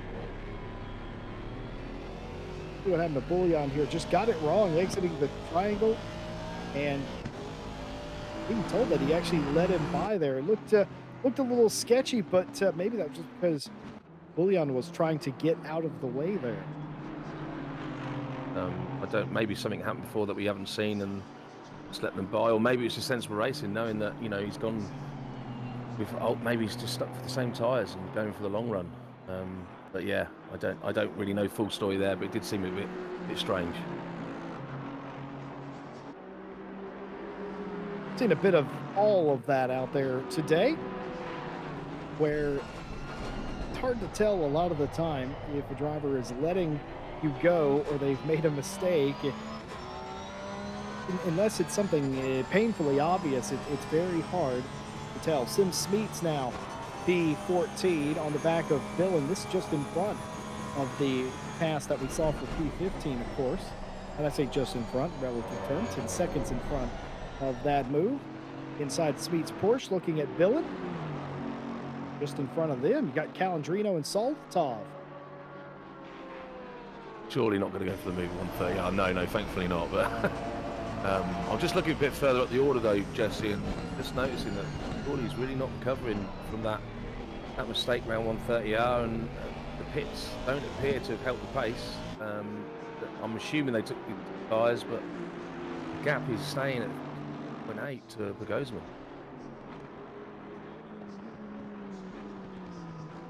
Sure is. Calandrino, who was all over the back of Soldatov, now has to get back up into that position to start to worry the 991 Bentley. Let's see how everything is shaken out after pit stops were completed. Almost no movement. Everyone kind of cycled back into where they were, at least in the top, I would say about the top 15 is exactly where they used to be. That tells me that everybody primarily had the same strategy, i.e. taking tires. Savalainen leads Morgan McCall. Caracas, your top three. Borgosman, McCauley, who I will continue to watch, 3.8 seconds behind Borgosman, but has McCauley fixed his handling woes? His 18 Porsche, that remains to be seen. Robin Baugh in 6th, Martin Lawrence in 7th. Dryden, as I've been told it's pronounced, in 8th place. Jukin Vicious in 9th, and Soldatov inside the top 10, and that's who Calandrino is trying to pound. Admit, Jesse, you said you couldn't roll your R's, but that seemed pretty good to me. Well, I appreciate that. I just I learned Spanish in high school, Les. Could not roll my R's to save my life. My Spanish teacher laughed at me. I can barely do English, so fair play to you. One language for me that I can't do very well, but it seemed good to me. Sure, Streedom would be very happy. Even I'm trying it now, and I'm no use. I'm no good at it.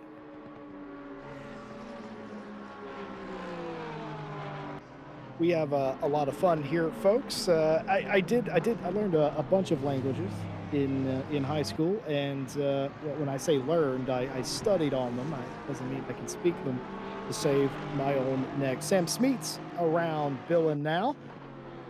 I don't suppose Billin let that happen. I reckon Billin messed up the triangle there a little bit. Jesse, I don't know if you've seen, but I think the call is just slightly starting to reel Savalainen in. He's but down to 6.7 now.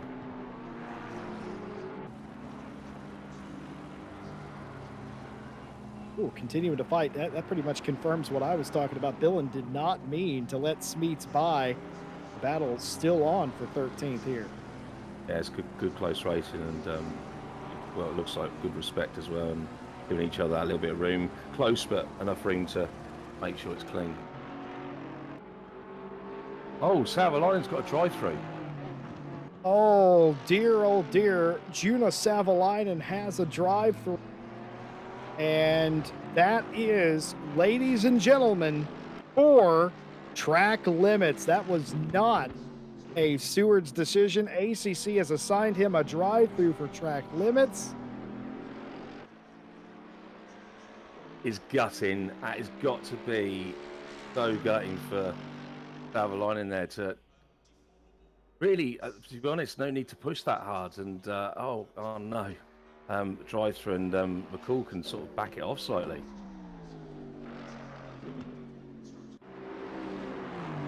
In fact, he has. It's Well, down to 7 seconds now. Savalainen has had issues in the past, crashes, penalties, and the like, especially when leading and doing well in races. And today, unfortunately, is going to be absolutely no different. Savalainen, who has led and dominated this race, will have to serve a drive-through penalty in 3 laps or face disqualification. That will put Morgan McCall in the 540 in the lead, and Caracas, who is only 2.2 seconds behind Morgan, in second place. If I'm Gratis Caracas, I just woke up a little bit. I also suspect Joe McCauley's rubbing his hands together, thinking what was turning out to be looking like 5th place is now going up to 4th. Sorry, a bit of a technical issue there, but going up to 4th, and it's looking even better now for Joe. And I mean, McCall also must have the biggest smile on his face to see that. Obviously, it's not great to see a fellow competitor get a drive through, but I just wonder. I mean, Savalainen looked like 130 was good. A couple of times looked close to the edge of track limits. I'm just wondering, maybe around the second Degner, just on the exit there, maybe just a couple of times. I don't know exactly where he's done it, but it's so unfortunate to be this far into the race, less than half an hour to go, and got that drive through. Must be going. I put it to you this way: I watched Savalainen a week or so ago. My races run together. I call some to apologize, but I watched Savalainen invalidate lap after lap after lap, and finally get a valid lap at the end of qualifying a week or so ago. And the thing is, in qualifying, you can do that. In the race, you have to drive inside the track bounds. And unfortunately, again, Savalainen has been handed the drive-through. And I'm going to tell you something, Les, you know this. That is the loneliest pit lane you could ever come down. I just really hope he didn't speed in pit lane, because that really would put the... No, it looks like he's done it. It's fine. But yeah, it really is a lonely and the longest pit lane, or it certainly feels like it. I mean, can you imagine that sort of penalty down at somewhere like Spa? That's insane, that pit lane. But yeah, it just to know it's something that you've done and you haven't been forced into that mistake. It's just something that you've done just by pushing too hard or thinking you can get away with a one track limit here, one track limit there, and before you know it, gone and got myself a drive through. It's hard to know exactly how that feels. It's so deflating and frustrating. It's deflating for a commentator to watch it, to see someone that was just dominating this race, and unfortunately goes and does something like that. I know it's a mistake. It's obviously mean it, but it's just so, yeah, I feel sorry for Savalainen. But at the end of the day, rules are rules, and unfortunately broke the rules and got himself a drive through, and now down in P6, still within 2 seconds of Barr, and we all know he's quicker than Barr at the moment, so maybe he can get another place, maybe he can catch with Joe. I mean, we've got 27 minutes left. Let's see where he can go to. Well, Les, if anything happens, do interrupt me. I'm going to get through some of these penalties that have been handed out. Not a whole lot going on, so I'm going to try to go through them as quickly as possible. There was a warning for car 394 for overshooting the last corner, cutting the chicane without making an attempt to stay on track. Noted that the 394 gained time doing so. Racing incident between the 799 and the 329. The warning for car 240 for avoidable contact with the 888. Racing incident 991 and 38. Warning for car 38 for dangerous driving into turn 1 on lap 17. Racing incident between the 991 and the 12. No further action for something involving the 38. Noted for corner cutting on the last corner, but no time was gained by the 38. No further action for the 240, noted for corner cutting, but no time advantage gained. More penalties than I thought there would be, Jesse. I must admit, not really one of those tracks that's renowned for penalties, but there's been quite a few tonight, fortunately. But looking back at Savalainen, and there he's definitely catching bars, so that's going to be an interesting battle. And we're watching Calandrino at the moment, or we were. Said that coming up to the back of Solotov, so it looks like that's going to be a close race there too. Stephen put out or brought up a very good point in chat, saying that if it was a 60-minute race, that would be pretty much done and dusted and be a bigger penalty. But since it's 90 minutes, Savalainen can actually gain some of this back, and certainly he can. The top five are all still very close together. He was the fastest car on the track. There's no disputing that out of the 100 camp. He can gain a lot of these spots back and minimize the damage. Will he get up to the podium spots? I don't know. That might be bridge too far and a job too hard. Would have to gain the better part of 20 seconds to do that, but he might be able to get inside the top four if he gets a move on here. Yeah, I think that's mystic, but you know, never say never, and certainly catching massively, very quickly, and now within half a second. But we're watching Calandrino at the moment, approaching 130R, still catching Solotov by the looks of it, and small lift. Gaston handling quite well around the 130R into the triangle, and not taking too much curb. There we go. Savalainen gets past Bar. Already got one position back. So that was rather painless. Onwards and upwards, as they say. And Macaulay now, what's the 2.5 seconds up the road. So it's doable. It's doable. 24 minutes to go.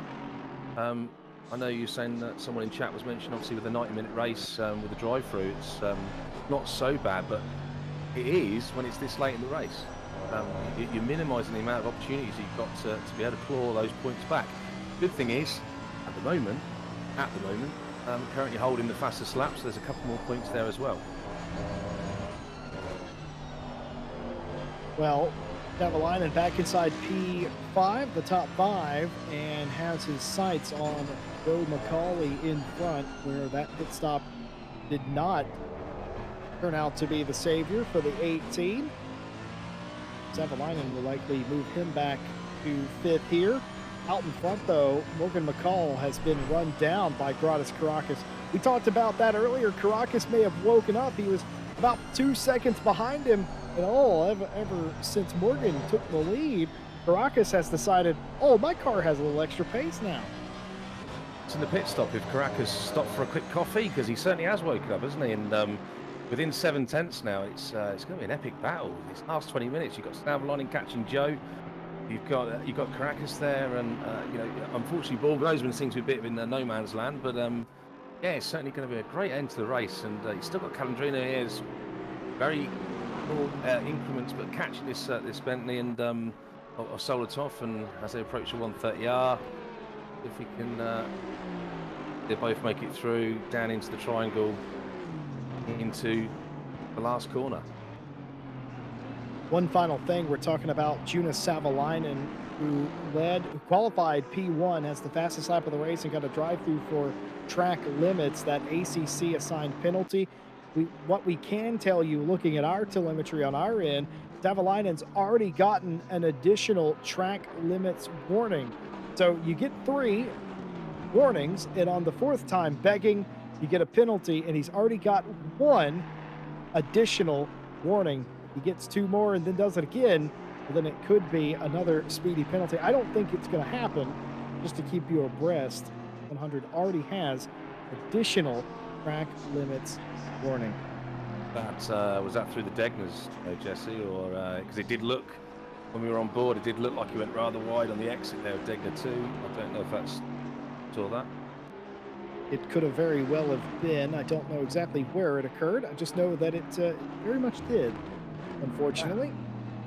Yeah, well, it's in half a second now with Joe Macaulay, and it's going to be quite a good battle. That I can see Joe not holding up.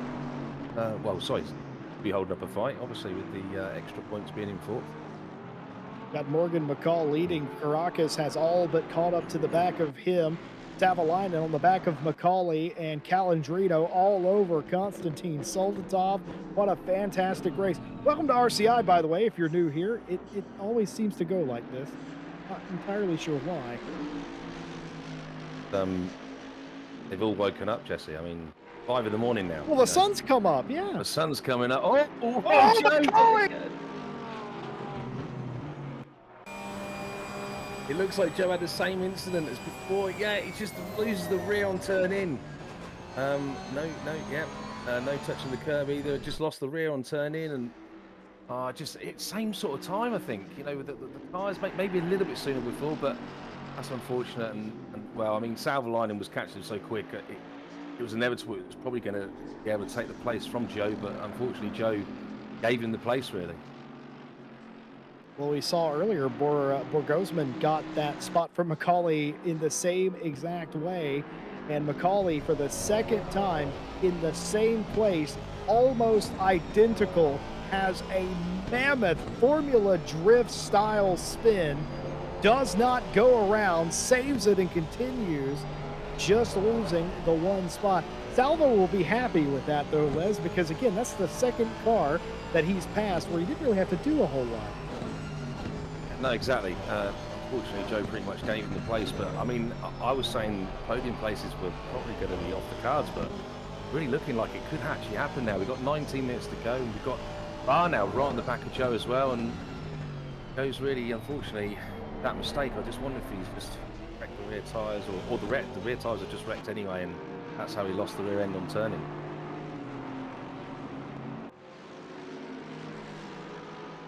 I think that's very much a possibility. Robin Baugh now on Macaulay for P5, the leader of the championship that's dominated rounds 1 and 2, and I mean that in every single conceivable facet.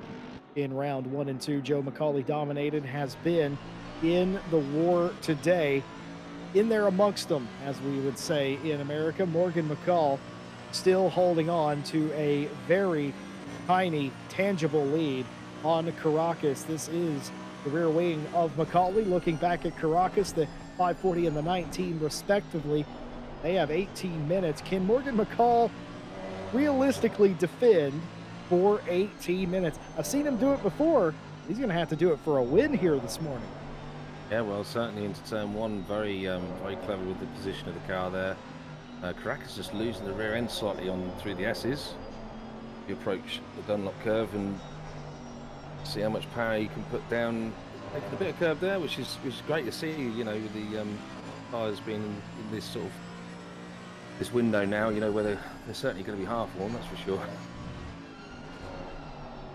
I just going back to Savalainen, I just hope we got that one track limit. I just hope push it too hard and unfortunately end up getting another one. But we'll wait and see for that one. But he's certainly catching Borgosman and.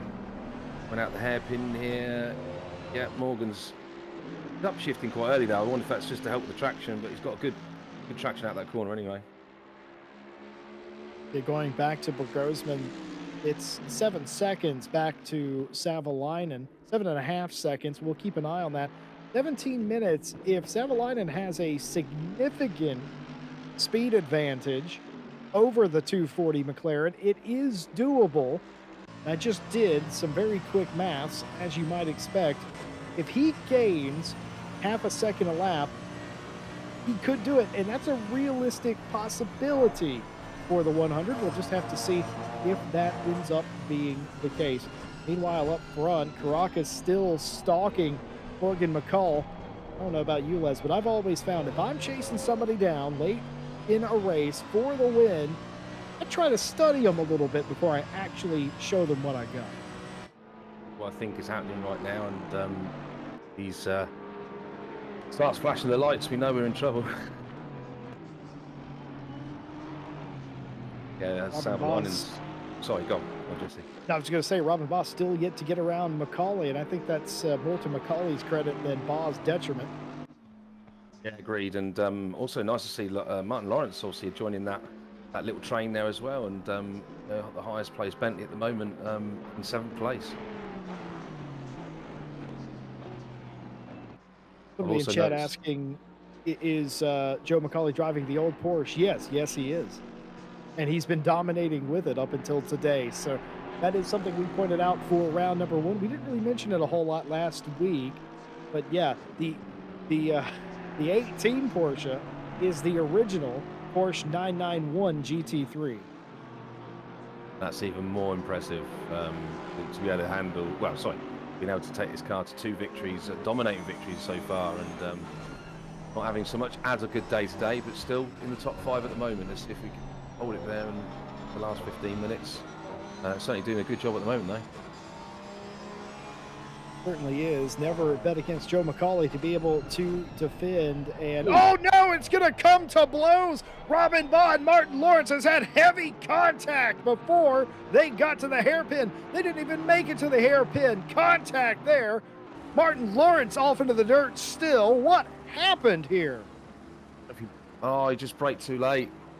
Or maybe wasn't expecting Barr to maybe brake as early. I don't know, but yeah, just misjudged, I think. Well, the stewards were actually just complaining that the race was too clean. They didn't have any work to do. They were thinking about ordering a pizza, but you can hang up on the pizza place right now. You got some work to do with that one. That was very curious. Yeah, it's I'll be interested to see what the replay is showing for the stewards, but it does look like it was misjudged, and unfortunately now that means Barr's quite a way back from Joe and just lost that advantage, and we'll have to wait and see what the stewards say anyway, but you can see Salvo lining now really up onto the back of Bago's, well, as they come out. It's a lap car in front. Oh no, we're looking at Calandrino, sorry, my bad. Yeah, it's still trying to get into Solitos even, into his mirrors, and try and get past him into turn 1, yeah? I'll tell you something about Calandrino. Calandrino's going to be sick of looking at the back of a Bentley by the end of today. It's been pretty much 90 minutes of that. It's been pretty much stuck behind on a Bentley, but yeah, Caracas. I wonder if he, like you said, he's really studying what McCall does for these last few laps, and maybe leaves it towards the end before he makes his move. If I am Caracas, though I am very much not the Volante racing driver, I'm going to try and overtake them in a spot where I have the highest possibility of success, and also a turn that doesn't allow them to have any sort of part in the overtaking. There's no chance for them to cross me up or anything like that. But that's best laid plans. Realistically, you got to take it where you can find it. You really want to make sure that the your Merc is the biggest Merc on the grid, and you really, for the call, you're really making sure you're trying to block as nicely as possible, as they say, and get those good exits out of these slower corners to give himself advantage. And it looks like Caracas has also got a good exit here out of the last corner, down the home straight down to turn 1, and already trying to break the toe. And it looks like Martin Lawrence has been given a 5-second penalty there, Jesse, for that incident. Sure has, and Caracas looking around the outside, nothing doing there. Doesn't hurt to look around the outside. There is decent enough grip. Oh, McCauley has had a big crash. Is this 130R? You bet it is. He saved it once, he saved it twice, and on the third time asking, it's big damage into the foam barrier at the end of the straight. And that car is considerably crunched and stationary in the last turn. I think he's trying to get that car to the pit lane, and in fact is safely crossing the track when nobody else is coming. Heavy steering damage, and that might be day done for the hashtag blame Mike Jones Porsche. Yeah, 130R just unfortunately consuming the Porsche. And taking Joe out with it, and it's just, yeah, unfortunate, really unfortunate. Really struggled today for the pace in the race anyway. Qualifying was pretty darn quick, but yeah, unfortunately, I think Porsche just maybe a bit too much tyre deg. I'm just wondering if the rear tyres have just losing grip through that 130R. By the way, Steven in chat, we're blaming you for this one. That wasn't a commentator's curse. You said it, so it's on you, buddy. Sorry about that. And yeah, it's just watching this Caracas and McCall, first and second battle here, and still going. And I just wonder if Caracas is just playing the sensible game here, waiting for the last few laps just to make the move, and then try and make his Merc the widest Merc on the planet. Well, it comes down to this 10 minutes and just about 5 laps to decide a winner today. Savalainen, who led the most majority of this race, had the pole position and to this point still has the fastest lap at a drive-through penalty for track limits. He was relegated back to 7th place or thereabouts, and that left Morgan McCall all alone in the lead. Radis Caracas, though, the Lithuanian driver, has driven all the way up to him, some 2 seconds in the past 10 minutes, and has spent the last 5 or so laps trying to figure out the South African driver. Yeah, I mean, what a race, though, Jesse. What a race! Loads of action, and great racing. And unfortunately, with that drive-through Savalainen, we're now seeing through pace of him trying to battle through and up to 4th and catching Bogosman. Not as quick as I thought he would, but maybe that's a little bit less of the tyres going away. But be interested to see what happens with these, the 9.5 minutes to go.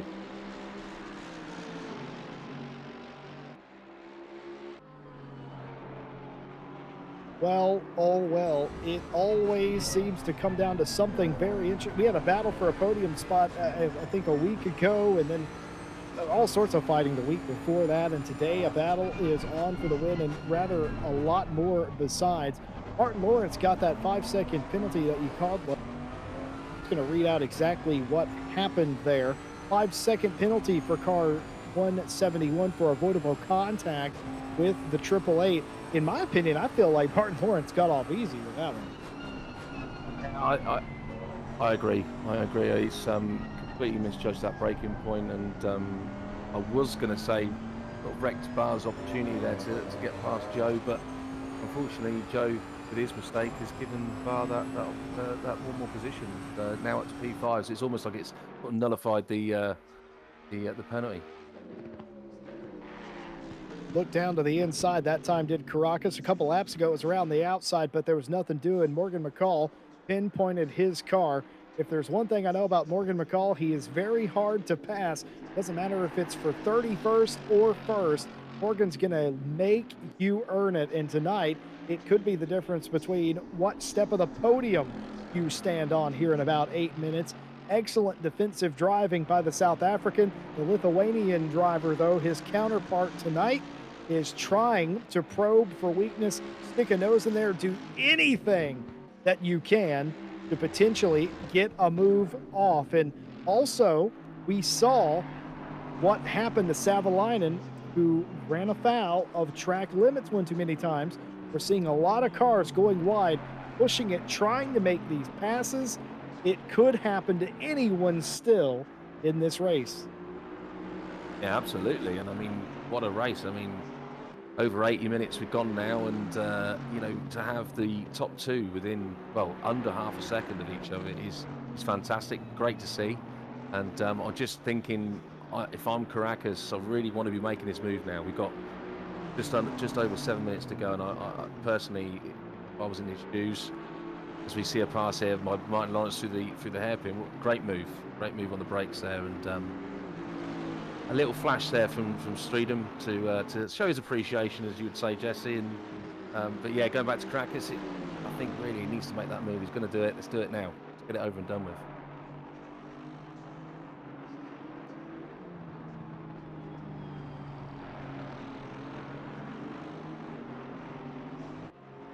Still watching Martin Lawrence here, just in front of the Aston Martin of Streedom, and here's the leaders now, and coming down into turn 1, trying to break the toe. Morgan Caracas get him into turn 1, look like it. Into turn 2, keeping it tight to the curb. Get a good exit into the S's. Unlikely to be able to make a pass through the S's. Probably not through Dunlop either, but maybe through the Degners can make a move. We go coming up into around the last part of the S's into the Dunlop Curve. Both getting good clean lines, good exit from both of them as they now come up to the first Degner. Approaching that now. Loads of curb. Yeah, both bounce. Oh, and Caracas losing the rear end there. Out on the exit of the second Degner. We're going to watch that move now. Well, I say that move, the loss of the rear end. He bounces over the curb, and yeah, like you say, loses that rear end, and still able to keep it in check. And now under 3/10. Let's see what happens.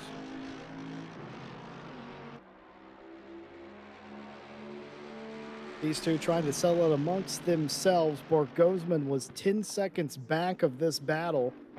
He's now just around 7.3 seconds. He will not likely factor into this fight. What might factor into the fight for third place is Savalainen. Remember when he was 10 seconds off of that lead and then 7.5 seconds off of that?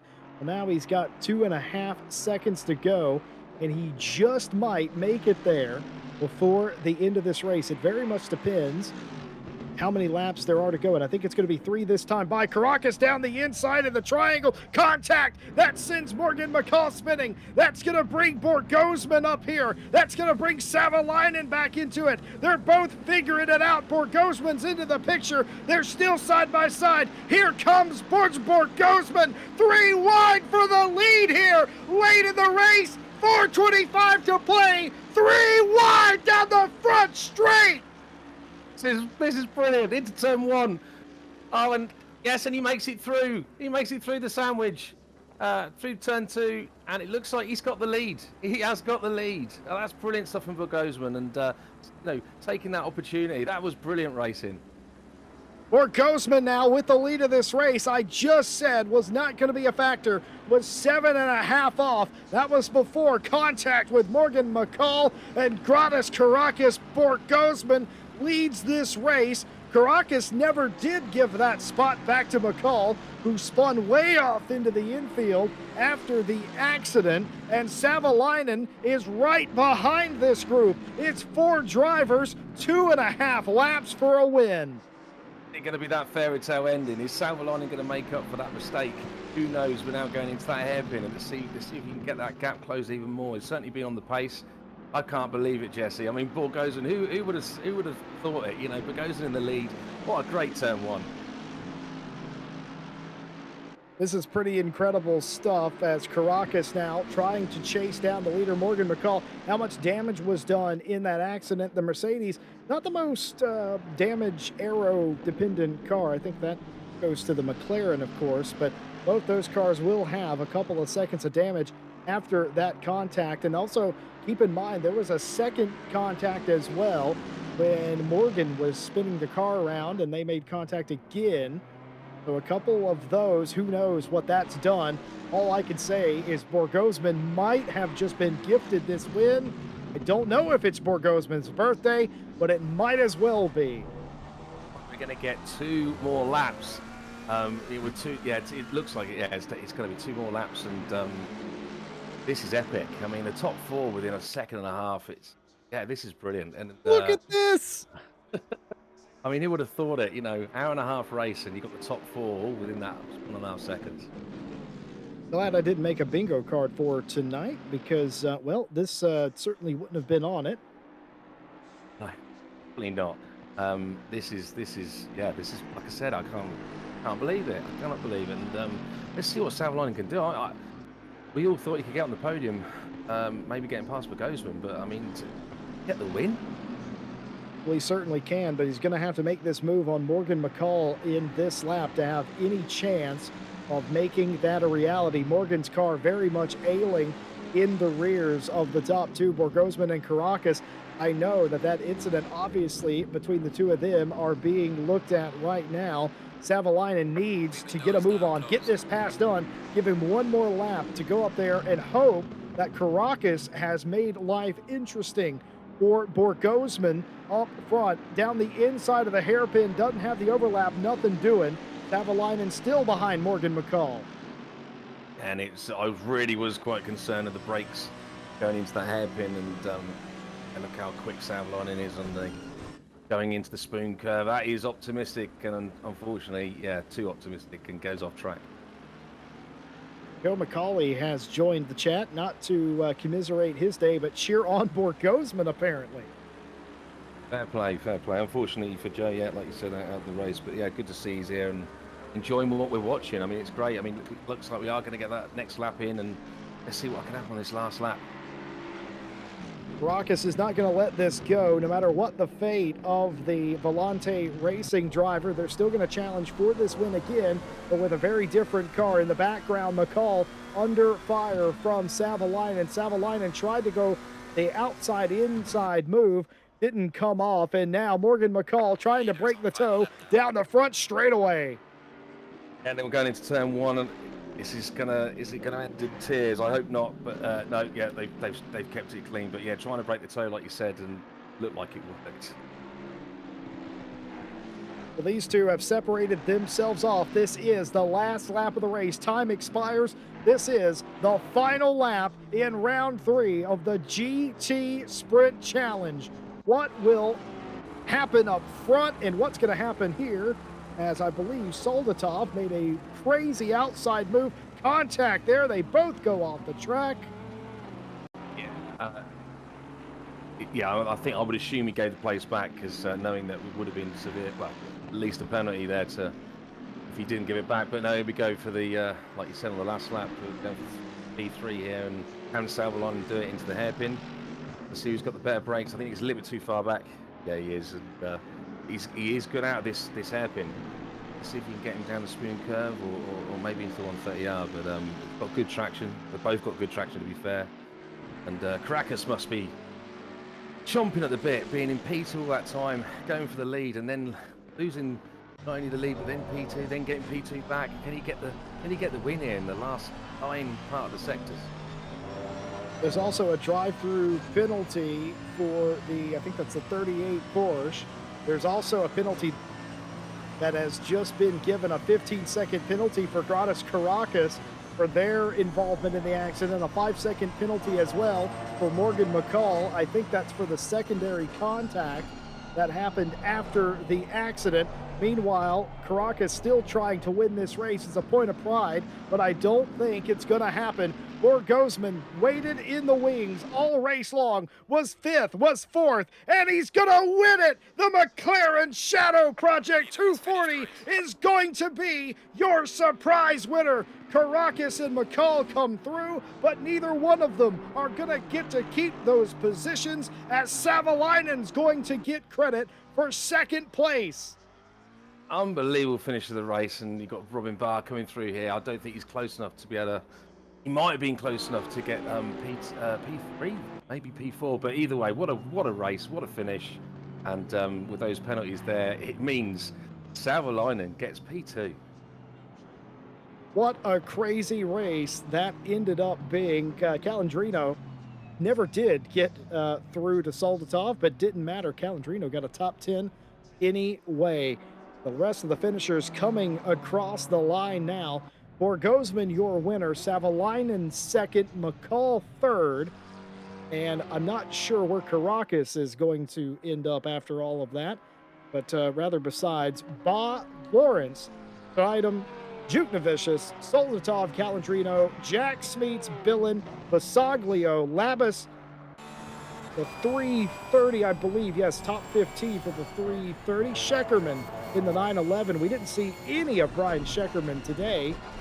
He's going to come home 16th, and Borland 17th. There were a couple of other cars that have finished and already left, and what a crazy morning. I say night, but it's not. It's right. It's morning here, just past 5:30 a.m., and what a crazy round 3.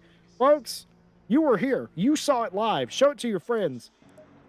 Show everybody the crazy finish that happened here today. If that's not an advert for GT racing, I don't know what is. What a crazy finish, and what a race it was indeed, and an hour and a half. Who would have thunk it? At the end there to be the last 10, 15 minutes, close fighting at the end and spicing up with the drive-through from Lining. But what a finish! Or the finish himself getting PT. Well, I like what you did there, alliteration. I like that. Well, the other thing, the unspoken thing that we haven't talked about all race, Borgosman winning this race, Savalainen finishing in second place, and no Joe McCauley on the finishing board. That has completely changed the face of this championship for the second half of the season. Never. And obviously, talking at the start, even about qualifying, we're talking about the championship and how one race can really change it around. And well, Suzuka's certainly done that. I believe Borgosman's joined us in chat to give us a IE there, or if that's not them, that's somebody with a very similar name. But wow, what a day. It completely changed up the championship. We started the day talking about how dominant Joe McCauley had been and could anybody defeat him. It turns out it wasn't about McCauley today. Savalainen could have taken the credit. It turns out not to be. Morgan McCall and Karakis trying to settle it amongst themselves comes to blows. A brilliant three wide down the front straight for the lead of the race. Some late penalties, excellent drama. Formula One, please do take notes. Well, that's just going to be about it from us today. Les, thanks for joining us. Sorry it was a bit boring there at the end. What a terrible race! No, what a race it was, Jesse. And I mean, I just would have loved to know what Bogosman must have been thinking as he's going down in between those two, down to turn one, and just wow, what a feeling! Massively breathing in, hoping to squeeze through. What an incredible race it was. And of course, now's the time we thank our excellent partners that help bring this race and every race to you. RaceDepartment.com, your source of sim racing news and information over there. AK Informatica for providing our server solutions. Driver 61, did you know you can get 25% off your driver coaching by using our discount code in the description when you take driver coaching at driver61.com? Driver coaching can make you a better and faster driver. It sure worked for several of the RCI staff members in the past. I can speak personally to that because I was teamed up with one such driver and we got a trophy at the end of the day, and I couldn't say that would have happened otherwise. Fanatec, of course, the authority on sim racing hardware these days with their direct drive systems. You can use our affiliate link in the description. Doesn't cost you a penny, and it may help us with things like server costs when you purchase through our affiliate. Or simracing.gp. If you are tired of the pub racing scene, if you're tired of Turn 1 Monza, well, simracing.gp offers you a community-driven solution. Join simracing.gp, get racing today, join a community. Of course, joining is do so. What a race we saw today. Round 3 completely changed the championship. The front half done. Hopefully, completely different next week with a lot calmer racing, perhaps, in 1 week's time. Additionally, we do have a couple of championships where signups are open. The Monday Championship, using 3 of the brand new cars from the new Challenger DLC that just released this weekend. And on Thursday, signups for the BMW Touring Car Championship as well. Signups are open, and it doesn't matter what your skill level is. We have a split for you. You want to drive those new DLC cars in a couple of championships? We got you covered at RCI. Come sign up on the website, racerci.com, for all the information you need for all of that. Les Stevenson, final thoughts. Well, said it before, and I'll say it again. What a crazy race! I'm just so looking forward to Zandvoort now next week, and what crazy racing we've had today. Hour and a half race. Who would have thought, like I said, you'd have that type of finish after such a long, sprint race as it was, and strategy definitely played its part. But yeah, wow. I'm just in awe of what happened. Unfortunately, a few little penalties, but either way, it made for a great spectacle, and I can't wait for next week.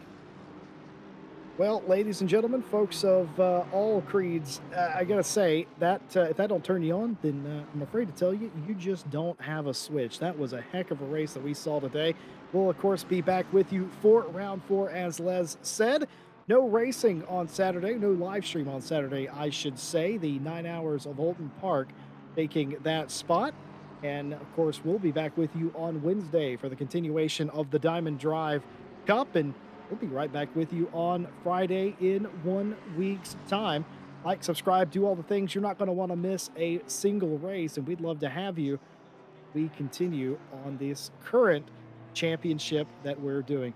On behalf of everybody here in the broadcast booth, the stewards and the admins, and everyone here at RCI, we thank you for watching. Have a good night.